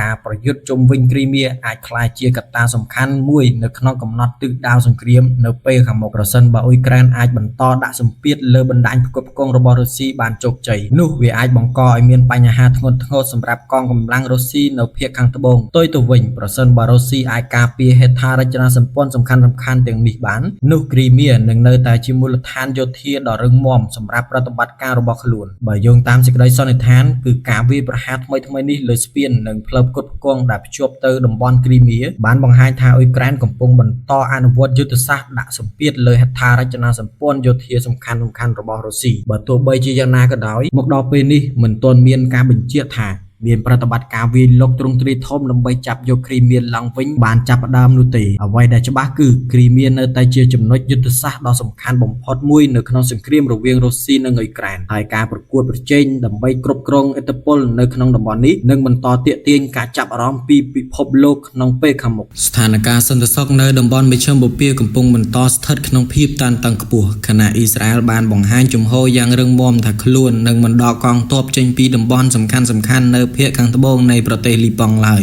ដរាបណាការគំរាមកំហែងពីក្រុមប្រដាប់អាវុធនៅតំបន់ព្រំដែននៅតែបន្តកើតមានជាមួយគ្នានេះផងដែរប្រភពព័ត៌មានជាច្រើនបានរាយការណ៍ថាអ៊ីស្រាអែលកំពុងពិចារណាវិធានការយោធាបន្ថែមប្រឆាំងនឹងអ៊ីរ៉ង់ប្រសិនបើមើលឃើញថាផលប្រយោជន៍សន្តិសុខរបស់ខ្លួនត្រូវបានគំរាមកំហែងការប្រកាសជំហររបស់អ៊ីស្រាអែលបានធ្វើឲ្យមានការព្រួយបារម្ភកាន់តែខ្លាំងពីសំណាក់សហគមន៍អន្តរជាតិដែលបារម្ភថាចំនួនដែលកំពុងអាចបន្តរីករាលដាលទៅជាសង្គ្រាមនៅក្នុងតំបន់ទ្រង់ទ្រាយធំអ្នកវិភាគជាច្រើនជឿថាស្ថានភាពបច្ចុប្បន្នមិនមែនជាបញ្ហារវាងប្រទេសទាំងពីរប៉ុណ្ណោះទេប៉ុន្តែអាចពាក់ព័ន្ធនឹងប្រទេសជាច្រើននិងក្រុមប្រដាប់អាវុធជាច្រើននៅក្នុងតំបន់តើមានមូលហេតុអ្វីដែលធ្វើឲ្យអ៊ីស្រាអែលមិនចង់ដកកងទ័ពចេញមន្ត្រីអ៊ីស្រាអែលបានអះអាងថាការរក្សាវត្តមានយោធានៅតំបន់ជាប់ព្រំដែនលីបង់គឺជាវិធានការចាំបាច់ដើម្បីការពារសន្តិសុខជាតិអ៊ីស្រាអែលជឿថាក្រុម Hezbollah នៅតែមានសមត្ថភាពវាយប្រហារដោយគ្រាប់រ៉ុកែតនិងយន្តហោះគ្មានមនុស្សបើកដែលអាចបង្កគ្រោះថ្នាក់ដល់ប្រជាជននៅភាគខាងជើងនៃប្រទេសអាជ្ញាធរអ៊ីស្រាអែលបានបញ្ជាក់ថាប្រសិនបើគ្មានការធានាសន្តិសុខច្បាស់លាស់ពីភាគីដែលពាក់ព័ន្ធទេការដកកងទ័ពចេញអាចបង្កហានិភ័យធ្ងន់ធ្ងរនិងអនុញ្ញាតឲ្យក្រុមប្រដាប់អាវុធពង្រីកឥទ្ធិពលឡើងវិញអ្នកជំនាញផ្នែកយោធាមួយចំនួនបានលើកឡើង ថាការរក្សាកងទ័ពនៅទីតាំងយុទ្ធសាស្ត្រមួយចំនួនអាចជួយឲ្យអ៊ីស្រាអែលត្រួតពិនិត្យចលនារបស់ក្រុមប្រដាប់អាវុធនិងទប់ស្កាត់ការវាយប្រហារមុនពេលវាកើតឡើងលីប៉ងបានប្រឈមមុខនឹងបញ្ហាកាន់តែធ្ងន់ធ្ងររដ្ឋាភិបាលលីប៉ងបានអំពាវនាវឲ្យអ៊ីស្រាអែលគោរពអធិបតេយ្យភាពរបស់ខ្លួននិងដកកងទ័ពចេញពីទឹកដីលីប៉ងមន្ត្រីលីប៉ងបានព្រមានថាការបន្តវត្តមានយោធារបស់អ៊ីស្រាអែលអាចបង្កើនភាពតានតឹងនិងបង្កឲ្យមានការប៉ះទង្គិចគ្នាថ្មីប្រជាពលរដ្ឋជាច្រើននៅភាគខាងត្បូងលីប៉ង់ក៏នៅតែមិនអាចវិលត្រឡប់ទៅកាន់លំនៅឋានរបស់ខ្លួនបានពេញលេញដោយសារតែការព្រួយបារម្ភអំពីសន្តិសុខនិងការខូចខាតហេដ្ឋារចនាសម្ព័ន្ធស្ថានភាពនេះក៏បានបន្ថែមសម្ពាធលើសេដ្ឋកិច្ចលីប៉ង់ដែលកំពុងជួបវិបត្តិធ្ងន់ធ្ងររួចទៅហើយការវិនិយោគការធ្វើពាណិជ្ជកម្មនិងវិស័យទេសចរណ៍នៅក្នុងប្រទេសនេះរងផលប៉ះពាល់យ៉ាងខ្លាំងភាពតានតឹងជាមួយអ៊ីរ៉ង់ជាមួយនឹងបញ្ហានៅលីប៉ង់អ៊ីស្រាអែលកំពុងផ្ដោតការយកចិត្តទុកដាក់លើអ៊ីរ៉ង់ផងដែរអ៊ីស្រាអែលបានចោទប្រកាន់អ៊ីរ៉ង់ជាបន្តបន្ទាប់ថាបានផ្ដល់ការគ្រប់គ្រងផ្នែកហិរញ្ញវត្ថុអាវុធនិងការបណ្ដុះបណ្ដាលដល់ក្រុមប្រដាប់អាវុធជាច្រើននៅក្នុងតំបន់មន្ត្រីជាន់ខ្ពស់អ៊ីស្រាអែលបានបញ្ជាក់ថាប្រសិនបើអ៊ីរ៉ង់បន្តសកម្មភាពដែលខ្លួនចាត់ទុកថាជាការគំរាមកំហែងនោះអ៊ីស្រាអែលនឹងមិនស្ទាក់ស្ទើរក្នុងការចាត់វិធានការបន្ថែមឡើយទោះបីជាយ៉ាងណាអ៊ីរ៉ង់បានបដិសេធក្នុងការចោទប្រកាន់ជាច្រើនដែលបានអះអាងថាខ្លួនមានសិទ្ធិក្នុងការការពារផលប្រយោជន៍ជាតិនិងសម្ព័ន្ធមិត្តរបស់ខ្លួននៅក្នុងតំបន់ការព្រួយបារម្ភពីសង្គ្រាមធំអ្នកវិភាគជាច្រើនបានព្រមានថាប្រសិនបើមានការវាយប្រហារយោធាថ្មីរវាងអ៊ីស្រាអែលនិងអ៊ីរ៉ង់នោះជម្លោះអាចពង្រីកលើសពីព្រំដែនប្រទេសទាំងពីរក្រុមប្រដាប់អាវុធនិងសម្ព័ន្ធមិត្តនានានៅក្នុងតំបន់អាចចូលរួមដែលនឹងធ្វើឲ្យស្ថានភាពកាន់តែស្មុគស្មាញការកើនឡើងនៃជម្លោះក៏អាចប៉ះពាល់ដល់ទីផ្សារថាមពលពិភពលោកផងដែរតំបន់មជ្ឈិមបូព៌ាគឺជាប្រភពផលិតប្រេងដ៏សំខាន់ហើយការរំខានដល់ផ្លូវដឹកជញ្ជូនឬការផលិតប្រេងក៏អាចជំរុញឲ្យតម្លៃប្រេងកើនឡើងសហគមន៍អន្តរជាតិបានអំពាវនាវឲ្យអត់ធ្មត់ប្រទេសមហាអំណាចនិងអង្គការអន្តរជាតិជាច្រើនបានអំពាវនាវឲ្យភាគីទាំងអស់បង្ហាញភាពអត់ធ្មត់និងជៀសវាងសកម្មភាពដែលអាចបង្កឲ្យមានការប៉ះទង្គិចគ្នាកាន់តែធ្ងន់ធ្ងរអ្នកការទូតជាច្រើនកំពុងបន្តខិតខំប្រឹងប្រែងស្វែងរកដំណោះស្រាយតាមរយៈការចរចានិងការទូតដើម្បីបញ្ជៀសសង្គ្រាមទ្រង់ទ្រាយធំដែលអាចបង្កផលវិបាកយ៉ាងធ្ងន់ធ្ងរដល់ប្រជាជនរាប់លាននាក់នៅក្នុងតំបន់បើយោងតាមសេចក្តីសន្និដ្ឋាន GNews ស្ថានភាពរវាងអ៊ីស្រាអែលលីប៉ង់និងអ៊ីរ៉ង់នៅតែជាបញ្ហាដែលពិភពលោកកំពុងតាមដានយ៉ាងយកចិត្តទុកដាក់ក្នុងការសម្រេចចិត្តរបស់អ៊ីស្រាអែលក្នុងការមិនដកកងទ័ពចេញពីលីប៉ង់និងការបង្ហាញជំហររឹងមាំចំពោះអ៊ីរ៉ង់បានធ្វើឲ្យមានការព្រួយបារម្ភអំពីលទ្ធភាពនៃការផ្ទុះជម្លោះថ្មីខណៈដែលភាគីនីមួយៗអះអាងថាខ្លួនកំពុងការពារផលប្រយោជន៍ជាតិរបស់ខ្លួនសហគមន៍អន្តរជាតិកំពុងបន្តជំរុញឲ្យមានដំណោះស្រាយដោយសន្តិវិធីដើម្បីបញ្ជៀសវិបត្តិដែលអាចប៉ះពាល់ដល់សន្តិសុខនិងស្ថិរភាពនៅក្នុងតំបន់ទាំងមូលសម្ពាធកើនឡើងលើពូទីនតើរុស្ស៊ីកំពុងឈានទៅរកការបញ្ចប់សង្គ្រាមឬនឹងបន្តប្រយុទ្ធសួស្តីប្រិយមិត្តអ្នកទស្សនាទាំងអស់គ្នា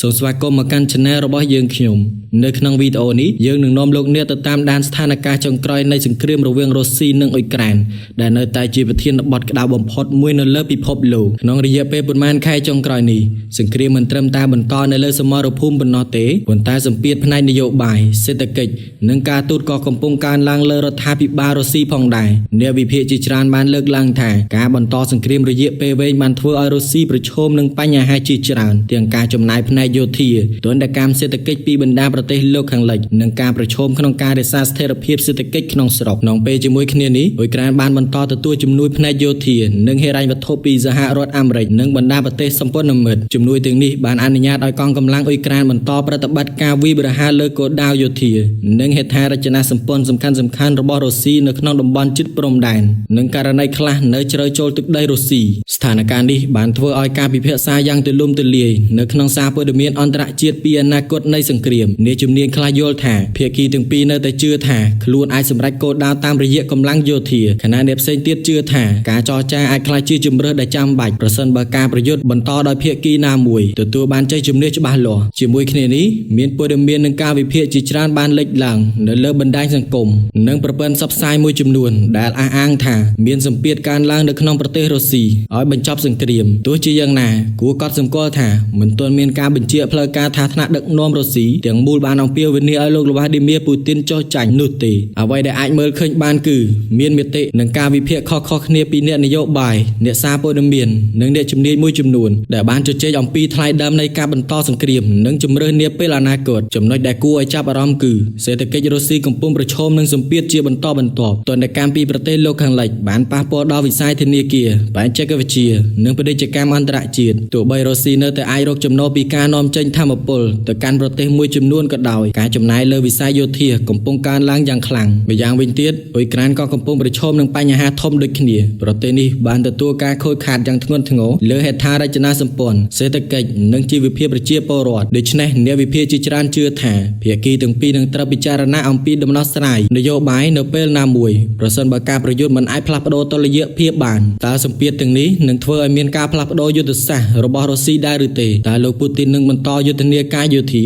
ឬបើកផ្លូវទៅរកការចរចាកាន់តែច្រើនសូមបន្តរហូតដល់ចប់ព្រោះនៅផ្នែកបន្ទាប់យើងនឹងពិនិត្យលម្អិតអំពីសម្ពាធយោធាសេដ្ឋកិច្ចនិងការទូតដែលកំពុងប៉ះពាល់ដល់ការសម្រេចចិត្តរបស់វិមានក្រំឡាំងនិងអាចកំណត់ទិសដៅនៃសង្គ្រាមក្នុងពេលខាងមុខសម្ពាធយោធាសេដ្ឋកិច្ចនិងការទូតដែលកំពុងប៉ះពាល់ដល់រុស្ស៊ីបន្ទាប់ពីបានពិនិត្យមើលទិដ្ឋភាពទូទៅនៃសង្គ្រាមរវាងរុស្ស៊ីនិងអ៊ុយក្រែនឥឡូវនេះយើងនឹងចូលទៅកាន់បញ្ហាសំខាន់មួយគឺសម្ពាធដែលកំពុងកើនឡើងលើរដ្ឋាភិបាលរុស្ស៊ីសម្ពាធទាំងនេះមិនមែនកើតឡើងពីកត្តាតែមួយនោះទេប៉ុន្តែជាការរួមបញ្ចូលគ្នារវាងស្ថានភាពយោធាសេដ្ឋកិច្ចការទូតនិងបញ្ហាផ្ទៃក្នុងប្រទេសចាប់តាំងពីសង្គ្រាមបានចាប់ផ្ដើមសមរភូមិបានផ្លាស់ប្ដូរជាច្រើនដងនៅដំណាក់កាលខ្លះរុស្ស៊ីអាចដណ្ដើមបានទឹកដីបន្ថែមខណៈនៅដំណាក់កាលផ្សេងៗទៀតអ៊ុយក្រែនក៏បានធ្វើប្រតិបត្តិការវាយបកនិងវាយប្រហារគោលដៅយោធាបានដែរស្ថានភាពនេះបានបង្ហាញថាសង្គ្រាមបានក្លាយជាការប្រកួតប្រជែងរយៈពេលវែងដែលទាមទារធនធានយ៉ាងច្រើនពីភាគីទាំងពីរអ្នកជំនាញផ្នែកយោធាជាច្រើនបានលើកឡើងថាសង្គ្រាមសម័យទំនើបមិនអាស្រ័យលើតែចំនួនកងទ័ពឬរថក្រោះប៉ុណ្ណោះទេតែវាពឹងផ្អែកលើបច្ចេកវិទ្យា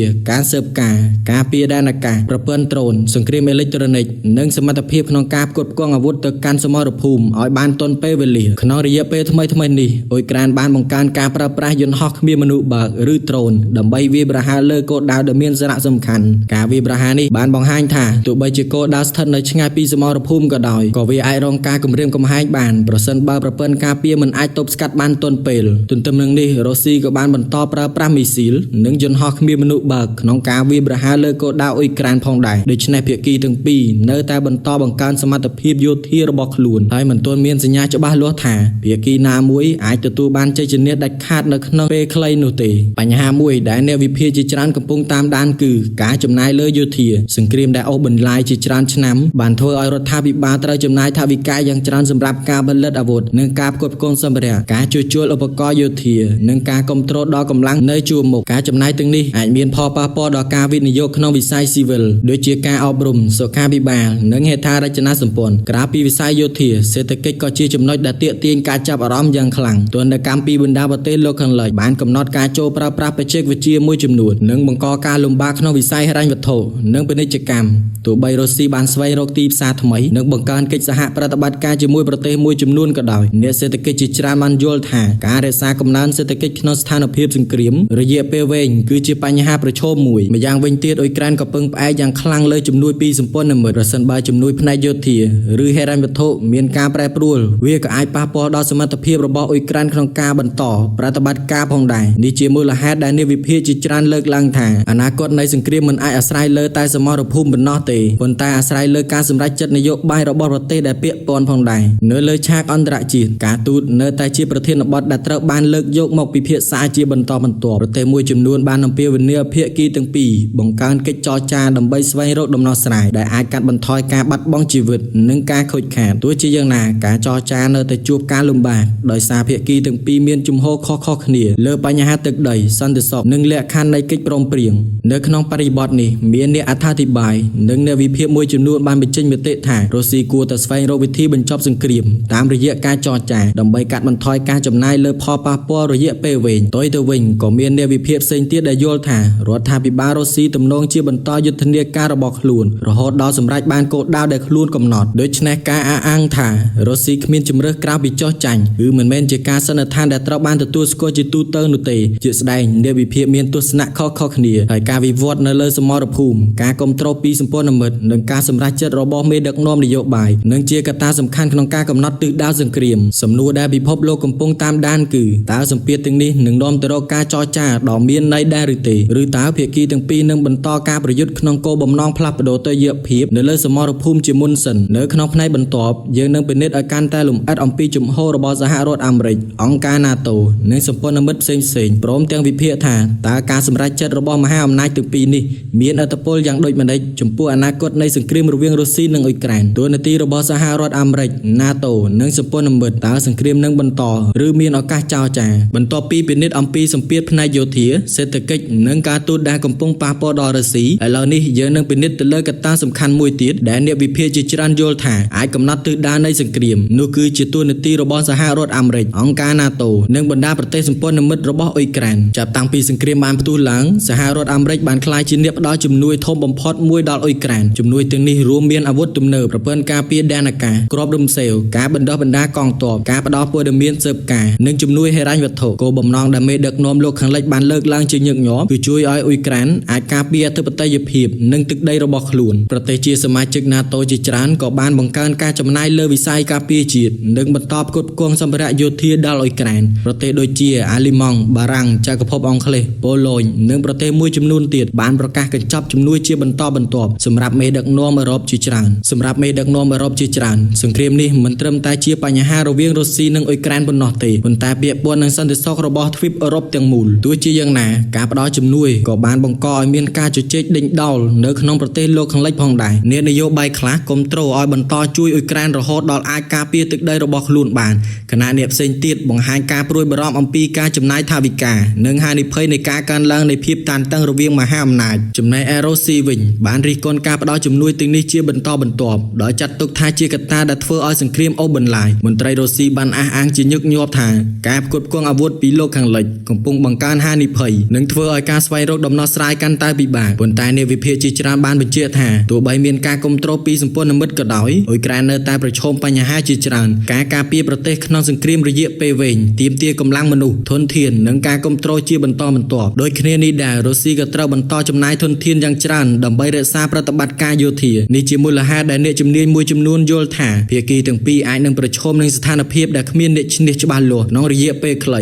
ប្រសិនបើសង្គ្រាមបន្តអូសបន្លាយការខូចខាតសេដ្ឋកិច្ចការបាត់បង់ជីវិតនិងការបំផ្លាញហេដ្ឋារចនាសម្ព័ន្ធនឹងកាន់តែកើនឡើងជាមួយគ្នានេះការទូតនៅតែត្រូវបានគេមើលឃើញថាជាជម្រើសសំខាន់មួយប្រទេសមួយចំនួនរួមទាំងប្រទេសដែលមិនមែនជាភាគីក្នុងចំនួនបានអំពាវនាវឲ្យភាគីទាំងពីរវិលត្រឡប់ទៅកាន់តុចរចាទោះជាយ៉ាងណាការឈានទៅរកកិច្ចព្រមព្រៀងមួយនៅតែជាបញ្ហាលំបាកព្រោះភាគីនីមួយៗមានគោលបំណងនិងលក្ខខណ្ឌខុសៗគ្នាមានសំណួរមួយដែលអ្នកសារព័ត៌មាននិងអ្នកវិភាគតែងតែលើកឡើងគឺតើលោកឡាវ៉ាឌីមៀរពូទីនអាចផ្លាស់ប្ដូរយុទ្ធសាស្ត្ររបស់រុស្ស៊ីដែរឬទេរហូតមកដល់ពេលនេះមិនមានសេចក្តីប្រកាសជាផ្លូវការណាមួយដែលបានបង្ហាញថារដ្ឋាភិបាលរុស្ស៊ីទទួលស្គាល់ថាខ្លួនគ្មានជំរើសក្រៅពីចោះចាញ់នោះទេផ្ទុយទៅវិញមន្ត្រីរុស្ស៊ីនៅតែបន្តបង្ហាញជំហរថាប្រទេសរបស់ខ្លួនអាចបន្តសង្គ្រាមនិងស្វែងរកការចរចាតែនៅក្រោមលក្ខខណ្ឌដែលខ្លួនចាត់ទុកថាអាចទទួលយកបានទន្ទឹមនឹងនេះក៏មានសម្លេងពីអ្នកវិភាគអ្នកអត្ថាធិប្បាយនិងអតីតមន្ត្រីមួយចំនួនដែលបានលើកឡើងថាសង្គ្រាមអូសបន្លាយអាចបង្កការចំណាយខ្ពស់និងធ្វើឲ្យភាគីទាំងអស់ទទួលរងផលប៉ះពាល់យ៉ាងធ្ងន់ធ្ងរទស្សនៈទាំងនេះគឺជាការវិភាគនិងមតិយោបល់មិនមែនជាគោលនយោបាយផ្លូវការរបស់រដ្ឋាភិបាលរុស្ស៊ីទាំងមូលនោះទេអ្វីដែលច្បាស់នាពេលនេះគឺសង្គ្រាមនៅតែបន្តហើយអនាគតរបស់វានឹងពឹងផ្អែកលើកត្តាជាច្រើនរួមមានការវិវត្តលើសមរភូមិការគ្រប់គ្រងពីសម្ព័ន្ធមិត្តការសម្រេចចិត្តរបស់មេដឹកនាំនយោបាយនិងកិច្ចខិតខំប្រឹងប្រែងផ្នែកការទូតដូច្នេះសំណួរធំបំផុតដែលពិភពលោកកំពុងរងចាំចម្លើយគឺតើឆ្នាំខាងមុខនឹងក្លាយជាចំណុចរបត់នៃសង្គ្រាមនេះឬទេតើភាគីទាំងពីរអាចនឹងស្វែងរកដំណោះស្រាយតាមរយៈការចរចាឬការប្រយុទ្ធនឹងបន្តអូសបន្លាយជាច្រើនខែឬច្រើនឆ្នាំទៀតសូមបន្តទស្សនានៅផ្នែកបន្ទាប់ព្រោះយើងនឹងវិភាគសេណារីយ៉ូដែលអាចកើតមានឡើងនៅពេលខាងមុខនិងផលប៉ះពាល់ដែលសង្គ្រាមនេះអាចមានចំពោះសេដ្ឋកិច្ចពិភពលោកតម្លៃថាមពលសន្តិសុខអាហារនិងស្ថិរភាពនយោបាយអន្តរជាតិសេណារីយ៉ូដែលអាចកើតឡើងនិងផលប៉ះពាល់របស់សង្គ្រាមលើពិភពលោកប្រិយមិត្តអ្នកទស្សនាជាទីគោរពបន្ទាប់ពីយើងបានពិនិត្យអំពីស្ថានភាពសមរភូមិសម្ពាធផ្នែកយោធានិងទូនាទីរបស់សហរដ្ឋអាមេរិកអង្គការ NATO និងសម្ព័ន្ធមិត្តរួចមកឥឡូវនេះយើងនឹងពិនិត្យមើលសំណួរដែលមនុស្សជាច្រើនចង់ដឹងបំផុតគឺតើសង្គ្រាមនេះនឹងបញ្ចប់ដោយរបៀបណានេះគឺជាសំណួរដែលសូម្បីតែអ្នកវិភាគយោធានិងអ្នកជំនាញផ្នែកទំនាក់ទំនងអន្តរជាតិក៏មិនអាចឆ្លើយបានច្បាស់លាស់ដែរទោះជាយ៉ាងណាអ្នកជំនាញជាច្រើនបានលើកឡើងនូវសេណារីយ៉ូ សំខាន់មួយចំនួនដែលអាចកើតឡើងក្នុងរយៈពេលប៉ុន្មានខែឬប៉ុន្មានឆ្នាំខាងមុខសេណារីយ៉ូទី1សង្គ្រាមបន្តអូសបន្លាយសេណារីយ៉ូដំបូងដែលត្រូវបានអ្នកវិភាគជាច្រើនចាត់ទុកថាអាចកើតឡើងជាងគេគឺសង្គ្រាមនឹងបន្តអូសបន្លាយប្រសិនបើភាគីទាំងពីរនៅតែបន្តទទួលធនធាននិងការគ្រប់គ្រងដែលគ្រប់គ្រាន់ពួកគេអាចនឹងបន្តប្រតិបត្តិការយោធាដោយមិនមានភាគីមួយទទួលបានជ័យជំនះដាច់ខាតនេះនឹងមានន័យថាការប្រយុទ្ធអាចបន្តនៅតំបន់ជួរមុខខណៈការវាយប្រហារដោយដ្រូននិងមីស៊ីលក៏អាចបន្តកើតមានអ្នកជំនាញព្រមានថាសង្គ្រាមរយៈពេលវែងនឹងធ្វើឲ្យការចំណាយកើនឡើងទាំងសងខាងនិងបង្កផលប៉ះពាល់ដល់ប្រជាពលរដ្ឋកាន់តែច្រើនសេណារីយ៉ូទី2ការចរចាឈានទៅរកបទឈប់បាញ់សេណារីយ៉ូទី2គឺភាគីទាំងពីរអាចយល់ព្រមលើបទឈប់បាញ់ឬចាប់ផ្ដើមកិច្ចចរចាថ្មីអ្នកការទូតជាច្រើនយល់ថាការចរចាមិនមែនមានន័យថាភាគីណាមួយចោះចាញ់នោះទេផ្ទុយទៅវិញវាអាចជាមធ្យោបាយមួយដើម្បីកាត់បន្ថយការបាត់បង់ជីវិតនិងបើកផ្លូវសម្រាប់ការចរចាអំពីបញ្ហាព្រំដែនសន្តិសុខនិងការស្ដារប្រទេសឡើងវិញទោះជាយ៉ាងណាសេណារីយ៉ូនេះនឹងអាចកើតឡើងបានលុះត្រាតែភាគីទាំងពីរយល់ថាការបន្តសង្គ្រាមមិនផ្ដល់អត្ថប្រយោជន៍បន្ថែមទៀតសេណារីយ៉ូទី3ការកើនឡើងនៃភាពតានតឹងអ្នកវិភាគខ្លះក៏បារម្ភអំពីសេណារីយ៉ូមួយទៀតគឺការកើនឡើងនៃភាពតានតឹងប្រសិនបើមានការវាយប្រហារដែលនាំឲ្យចំនួនពង្រីកវិសាលភាពទោះបីជាមេដឹកនាំភាគច្រើនបញ្ជាក់ថាពួកគេចង់ជៀសវាងការប៉ះទង្គិចដោយផ្ទាល់រវាងមហាអំណាចក៏ដោយហានិភ័យនៃការគណនាខុសការយល់ច្រឡំនៅតែជាកត្តាដែលអ្នកជំនាញតាមដានយ៉ាងជិតស្និទ្ធផលប៉ះពាល់ដល់សេដ្ឋកិច្ចពិភពលោកទោះបីសង្គ្រាមកើតឡើងនៅអឺរ៉ុបក៏ដោយផលប៉ះពាល់របស់វាបានរាលដាលទូទាំងពិភពលោកនៅពេលដែលការនាំចេញថាមពលការដឹកជញ្ជូនត្រូវបានរំខានតម្លៃប្រេងនិងអូស្មန်អាចប្រែប្រួលការប្រែប្រួលនេះអាចប៉ះពាល់ដល់ថ្លៃដើមផលិតកម្មការដឹកជញ្ជូននិងតម្លៃទំនិញប្រើប្រាស់ប្រចាំថ្ងៃលើសពីនេះសង្គ្រាមក៏អាចប៉ះពាល់ដល់ទីផ្សារស្បៀងអាហារព្រោះទាំងរុស្ស៊ីនិងអ៊ុយក្រែនសុទ្ធតែជាប្រទេសផលិតនិងនាំចេញផលិតកសិកម្មសំខាន់មួយចំនួនផលប៉ះពាល់ដល់ប្រជាពលរដ្ឋនៅក្រៅព័ត៌មានអំពីយុទ្ធសាស្ត្រអាវុធនិងការទូតគឺជាជីវិតរបស់មនុស្សរាប់លាននាក់គ្រួសារជាច្រើនអ្នកបានបាត់បង់សមាជិកប្រជាពលរដ្ឋជាច្រើនត្រូវបានផ្លាស់ទីលំនៅ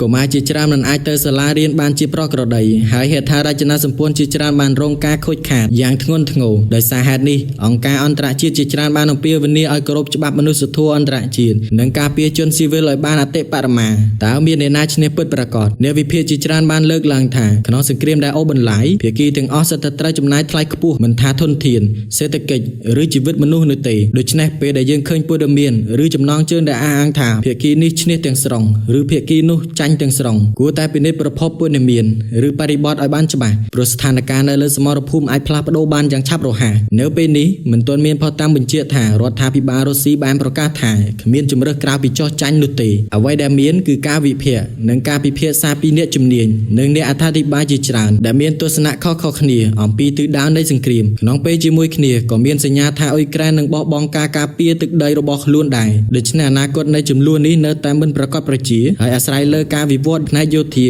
ការទូតនិងការសម្រេចចិត្តរបស់មេដឹកនាំពាក់ព័ន្ធតើសង្គ្រាមនឹងបញ្ចប់ដោយរបៀបណានិងអ្វីដែលពិភពលោកកំពុងរងចាំប្រិយមិត្តអ្នកទស្សនាជាទីគោរពមកដល់ត្រង់ចំណុចនេះយើងបានពិនិត្យរួចហើយអំពីស្ថានភាពនៅលើសមរភូមិសម្ពាធផ្នែកយោធាសេដ្ឋកិច្ចការទូតនិងទួនាទីរបស់មហាអំណាចនានាសំណួរដែលនៅសល់គឺតើសង្គ្រាមនេះនឹងបញ្ចប់នៅពេលណាដោយរបៀបណាជាស្ដែងមិនមាននរណាម្នាក់អាចទូទាយបានដោយភាពប្រកបប្រជាថាសង្គ្រាមរវាងរុស្ស៊ីនិងអ៊ុយក្រែននឹងបញ្ចប់នៅថ្ងៃណានោះទេប្រវត្តិសាស្ត្របានបង្ហាញថាសង្គ្រាមជាច្រើនមិនបានបញ្ចប់ដោយជ័យជំនះដាច់ខាតរបស់ភាគីណាមួយឡើយប៉ុន្តែតែងតែបញ្ចប់តាមរយៈការចរចាបទឈប់បាញ់ឬកិច្ចព្រមព្រៀងផ្នែកនយោបាយបន្ទាប់ពីភាគីពាក់ព័ន្ធយល់ថាការបន្តយុទ្ធសាស្ត្រនិងការខាតបង់កាន់តែច្រើននៅក្នុងករណីរុស្ស៊ីនិងអ៊ុយក្រែនកត្តាជាច្រើននៅតែមានឥទ្ធិពលលើទិសដៅនៃសង្គ្រាមកត្តាទាំងនោះរួមមានស្ថានភាពនៅលើសមរភូមិការផលិតនិងការផ្គត់ផ្គង់អាវុធស្ថានភាពសេដ្ឋកិច្ចការគ្រប់គ្រងពីសម្ព័ន្ធមិត្តនិងកិច្ចខិតខំប្រឹងប្រែងផ្នែកការទូតអ្នកវិភាគជាច្រើនយល់ថាភាគីទាំងពីរនៅតែព្យាយាមពង្រឹងជំហររបស់ខ្លួនមុននឹងពិចារណាការចរចាដ៏មានន័យក្នុងន័យនេះ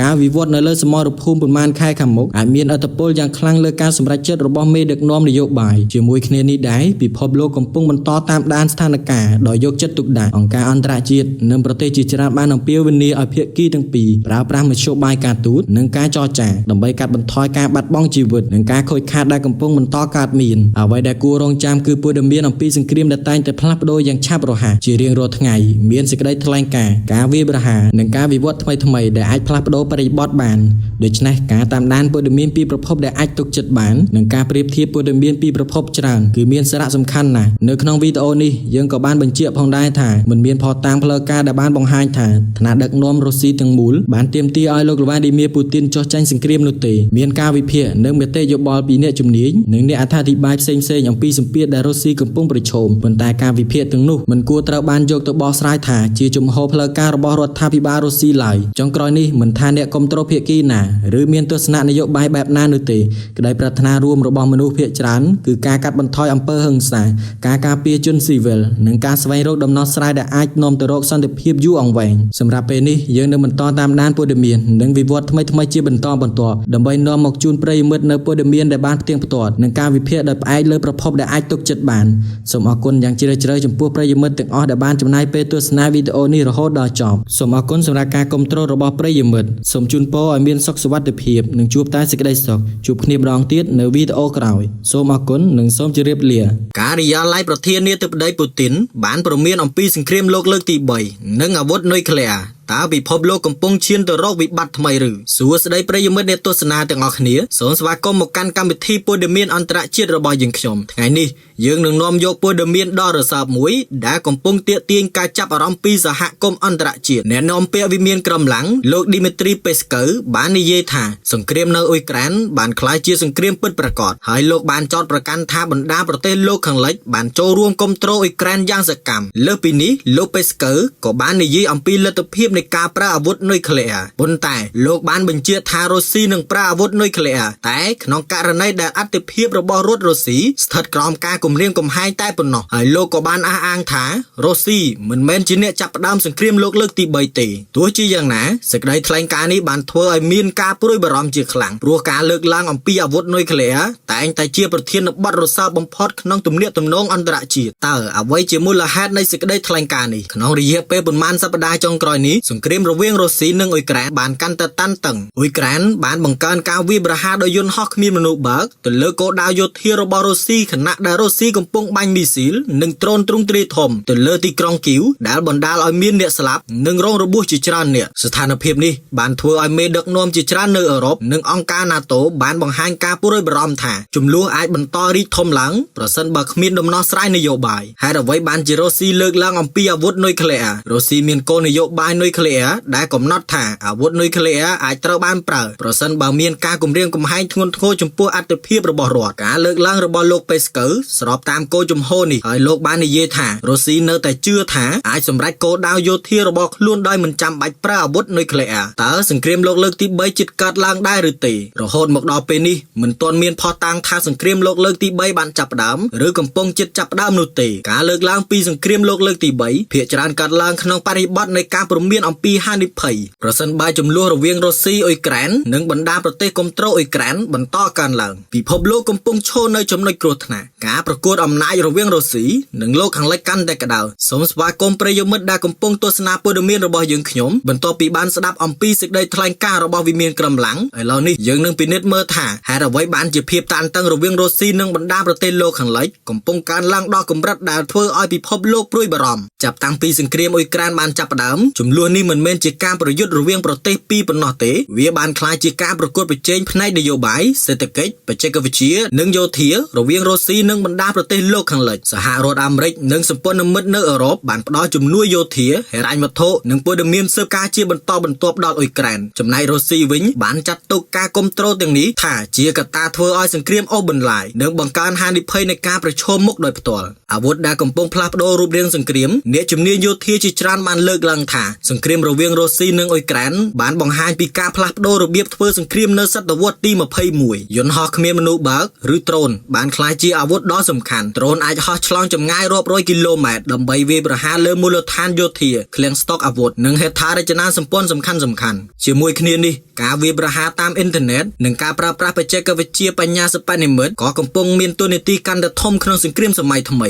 តើ NATO កំពុងរៀបចំអ្វីក្នុងពេលដែលរុស្ស៊ីបង្កើនសមត្ថភាពយោធាអ អង្គការ NATO ក៏បានពង្រឹងការការពាររបស់ខ្លួនផងដែរប្រទេសជាច្រើននៅអឺរ៉ុបបានបង្កើនថវិកាការពារជាតិទិញយន្តហោះចម្បាំងប្រព័ន្ធការពារដែនអាកាសនិងពង្រឹងកម្លាំងយោធានៅតំបន់អឺរ៉ុបខាងកើតមេដឹកនាំ NATO បានបញ្ជាជាបន្តបន្ទាប់ថាសម្ព័ន្ធមិត្តមិនចង់ធ្វើសង្គ្រាមជាមួយរុស្ស៊ីទេប៉ុន្តែត្រូវត្រៀមខ្លួនការពារប្រទេសសមាជិកប្រសិនបើមានការគំរាមកំហែងហានិភ័យនៃការគណនាខុសអ្នកវិភាគជាច្រើនយល់ថាហានិភ័យធំបំផុតមិនមែនមកពីការសម្រេចចិត្តចាប់ផ្ដើមសង្គ្រាមលោកដោយចេតនានោះទេប៉ុន្តែមកពីការគណនាខុសឧទាហរណ៍ប្រសិនបើមានការវាយប្រហារមួយដែលភាគីយល់ច្រឡំថាជាការវាយប្រហារដោយផ្ទាល់ពីសម្ព័ន្ធមិត្តនោះវាអាចបង្កឲ្យមានការឆ្លើយតបឆាប់រហ័សនិងធ្ងន់ធ្ងរហេតុនេះហើយទំនាក់ទំនងការទូតនិងបណ្ដាញទំនាក់ទំនងរវាងប្រទេសមហាអំណាចនៅតែមានសារៈសំខាន់ក្នុងការកាត់បន្ថយហានិភ័យផលប៉ះពាល់លើពិភពលោកទោះបីជាសង្គ្រាមកើតឡើងនៅអឺរ៉ុបក៏ដោយផលប៉ះពាល់របស់វាបានរាលដាលទៅទូទាំងពិភពលោកតម្លៃប្រេងនិងអូស្មန်ប្រែប្រួលតម្លៃស្បៀងអាហារកើនឡើងនៅប្រទេសជាច្រើនខ្សែសង្វាក់ផ្គត់ផ្គង់ពិភពលោករងការរំខានប្រទេសជាច្រើនបានបង្កើនការចំណាយលើយោធាទីផ្សារហិរញ្ញវត្ថុមានភាពមិនប្រកបប្រជាសម្រាប់ប្រទេសកំពុងអភិវឌ្ឍរួមទាំងកម្ពុជាផលប៉ះពាល់អាចឃើញតាមរយៈតម្លៃប្រេងការដឹកជញ្ជូននិងតម្លៃទំនិញនាំចូលបើយោងតាមសេចក្តីថ្លែងការណ៍របស់ GNUK យើងខ្ញុំរហូតមកដល់ពេលនេះមិនទាន់មានភស្តុតាងថាសង្គ្រាមលោកលើកទី3បានចាប់ផ្ដើមនោះទេប៉ុន្តែការព្រមានពីមន្ត្រីជាន់ខ្ពស់និងការកើនឡើងនៃការភាពតានតឹងបង្ហាញថាស្ថានភាពនៅតែត្រូវបានតាមដានយ៉ាងជិតស្និទ្ធដោយសហគមន៍អន្តរជាតិតើអាវុធនុយក្លេអ៊ែរអាចត្រូវបានប្រើប្រាស់មែនទេអ្នកជំនាញនិយាយថាហានិភ័យនៅតែមានប៉ុន្តែមិនគួរសន្និដ្ឋានថាវាជិតកើតឡើងនោះទេសូមស្វាគមន៍ប្រិយមិត្តអ្នកទស្សនាទាំងអស់គ្នាមកកាន់ភាគបន្តនៃព័ត៌មានអន្តរជាតិរបស់យើងបន្ទាប់ពីយើងបានពិនិត្យអំពីការកើនឡើងនៃភាពតានតឹងរវាងរុស្ស៊ីនិងលោកខាងលិចសំណួរមួយដែលមនុស្សជាច្រើនកំពុងសួរគឺតើអាវុធនុយក្លេអ៊ែរអាចត្រូវបានប្រើប្រាស់ពិតមែនឬនេះគឺជាសំណួរដែលអ្នកជំនាញផ្នែកសន្តិសុខអន្តរជាតិបានពិភាក្សាជាបន្តបន្ទាប់ទោះបីមានការព្រមានពីភាគីផ្សេងៗក៏ដោយអ្នកវិភាគយល់ឃើញថាការប្រើប្រាស់អាវុធនុយក្លេអ៊ែរនៅតែជាជម្រើសចុងក្រោយបំផុតព្រោះផលវិបាកនិងធ្ងន់ធ្ងរសម្រាប់គ្រប់ភាគីហេតុអ្វីបានជាអាវុធនុយក្លេអ៊ែរមិនត្រូវបានប្រើងាយៗចាប់តាំងពីចុងបញ្ចប់នៃសង្គ្រាមលោកលើកទី2មហាអំណាចនុយក្លេអ៊ែរបានរក្សាគោលការណ៍មួយដែលគេស្គាល់ថាការបង្ក្រាបដោយការគំរាមឆ្លើយតប Nuclear Deterrent និយាយដោយសាមញ្ញគឺភាគីនីមួយៗដឹងថាប្រសិនបើខ្លួនប្រើអាវុធនុយក្លេអ៊ែរមែននោះភាគីម្ខាងក៏អាចឆ្លើយតបវិញបានលទ្ធផលគឺភាគីទាំងសងខាងនឹងទទួលរងការខូចខាតយ៉ាងធ្ងន់ធ្ងរដោយសារហេតុនេះប្រទេសដែលមានអាវុធនុយក្លេអ៊ែរភាគច្រើនតែងតែប្រើការគំរាមកំហែងការប្រើប្រាស់ពិតប្រាកដតើប្រទេសណាខ្លះដែលមានអាវុធនុយក្លេអ៊ែរបច្ចុប្បន្នមានប្រទេសមួយចំនួនដែលត្រូវបានគេទទួលស្គាល់ថាមានអាវុធនុយក្លេអ៊ែររួមមានរុស្ស៊ីសហរដ្ឋអាមេរិកចិនចក្រភពអង់គ្លេសបារាំងឥណ្ឌាប៉ាគីស្ថានកូរ៉េខាងជើងអ្នកជំនាញជាច្រើនក៏ជឿថាអ៊ីស្រាអែលមានសមត្ថភាពនុយក្លេអ៊ែរប៉ុន្តែប្រទេសនេះមិនបានបញ្ជាជាផ្លូវការឡើយប្រសិនបើមានការប្រើអាវុធនុយក្លេអ៊ែរតើអាចមានអ្វីកើតឡើងអ្នកវិទ្យាសាស្ត្រព្រមានថាការប្រើអាវុធនុយក្លេអ៊ែរនឹងមិនប៉ះពាល់តែតំបន់សង្គ្រាមតែប៉ុណ្ណោះទេផលប៉ះពាល់អាចរួមមានការបាត់បង់ជីវិតប្រជាជនក្នុងទ្រង់ទ្រាយធំការបំពុលដោយវិទ្យុសកម្មដែលអាចបន្តរាប់ឆ្នាំការខូចខាតដល់បរិស្ថាននិងដីកសិកម្មការរំខានដល់សេដ្ឋកិច្ចនិងពាណិជ្ជកម្មពិភពលោកវិបត្តិជនភៀសខ្លួននិងបញ្ហាមនុស្សធម៌អ្នកវិទ្យាសាស្ត្រខ្លះក៏បានលើកឡើងអំពីទ្រឹស្ដីរដូវរងានុយក្លេអ៊ែរដែលជាសេណារីយ៉ូសមត្ថកម្មថាផ្សែងនិងធូលីពីការផ្ទុះអាចប៉ះពាល់ដល់អាកាសធាតុនិងការផលិតស្បៀងអាហារនៅតំបន់ជាច្រើនទោះជាយ៉ាងណាវាជាគំរូវិទ្យាសាស្ត្រមួយហើយមិនគួរបកស្រាយថាជាអ្វីដែលប្រកាសជានឹងកើតឡើងនោះទេតើពិភពលោកកំពុងធ្វើអ្វីដើម្បីបញ្ជៀសវិបត្តិអង្គការអន្តរជាតិនិងប្រទេសជាច្រើននៅតែអំពាវនាវឲ្យភាគីរក្សាការប្រស្រ័យទាក់ទងគ្នានិងស្វែងរកដំណោះស្រាយតាមផ្លូវការទូតអ្នកវិភាគជាច្រើនជឿថាការសន្ទនានិងការគ្រប់គ្រងវិបត្តិគឺជាវិធីដ៏សំខាន់បំផុតក្នុងការកាត់បន្ថយហានិភ័យនៃការប្រឈមមុខដោយផ្ទាល់រវាងមហាអំណាចបើយោងតាមសេចក្តីសន្និដ្ឋានរបស់ GNUK យើងខ្ញុំការព្រមានពីមន្ត្រីរុស្ស៊ីអំពីហានិភ័យនៃការកើនឡើងជម្លោះគឺជារឿងដែលសហគមន៍អន្តរជាតិត្រូវយកចិត្តទុកដាក់ប៉ុន្តែរហូតមកដល់ពេលនេះមិនមានភស្តុតាងដែលបញ្ជាក់ថាមានការសម្រេចចិត្តប្រើអាវុធនុយក្លេអ៊ែរឬថាសង្គ្រាមលោកលើកទី3បានចាប់ផ្ដើមនោះទេជាមួយគ្នានេះស្ថានភាពនៅតែអាចផ្លាស់ប្ដូរបានដូច្នេះការតាមដានព័ត៌មានពីប្រភពដែលអាចទុកចិត្តបានគឺមានសារៈសំខាន់ខ្លាំងបំផុតសូមអរគុណប្រិយមិត្តពុកម៉ែបងប្អូនទាំងអស់គ្នាដែលបានទស្សនាព័ត៌មានរបស់យើងខ្ញុំប្រសិនបើយល់ថាវីដេអូនេះមានប្រយោជន៍សូមចុច like Subscribe និង Share ដើម្បីទទួលបានព័ត៌មានអន្តរជាតិថ្មីៗជាបន្តបន្ទាប់សូមអរគុណនិងជួបគ្នានៅវីដេអូបន្ទាប់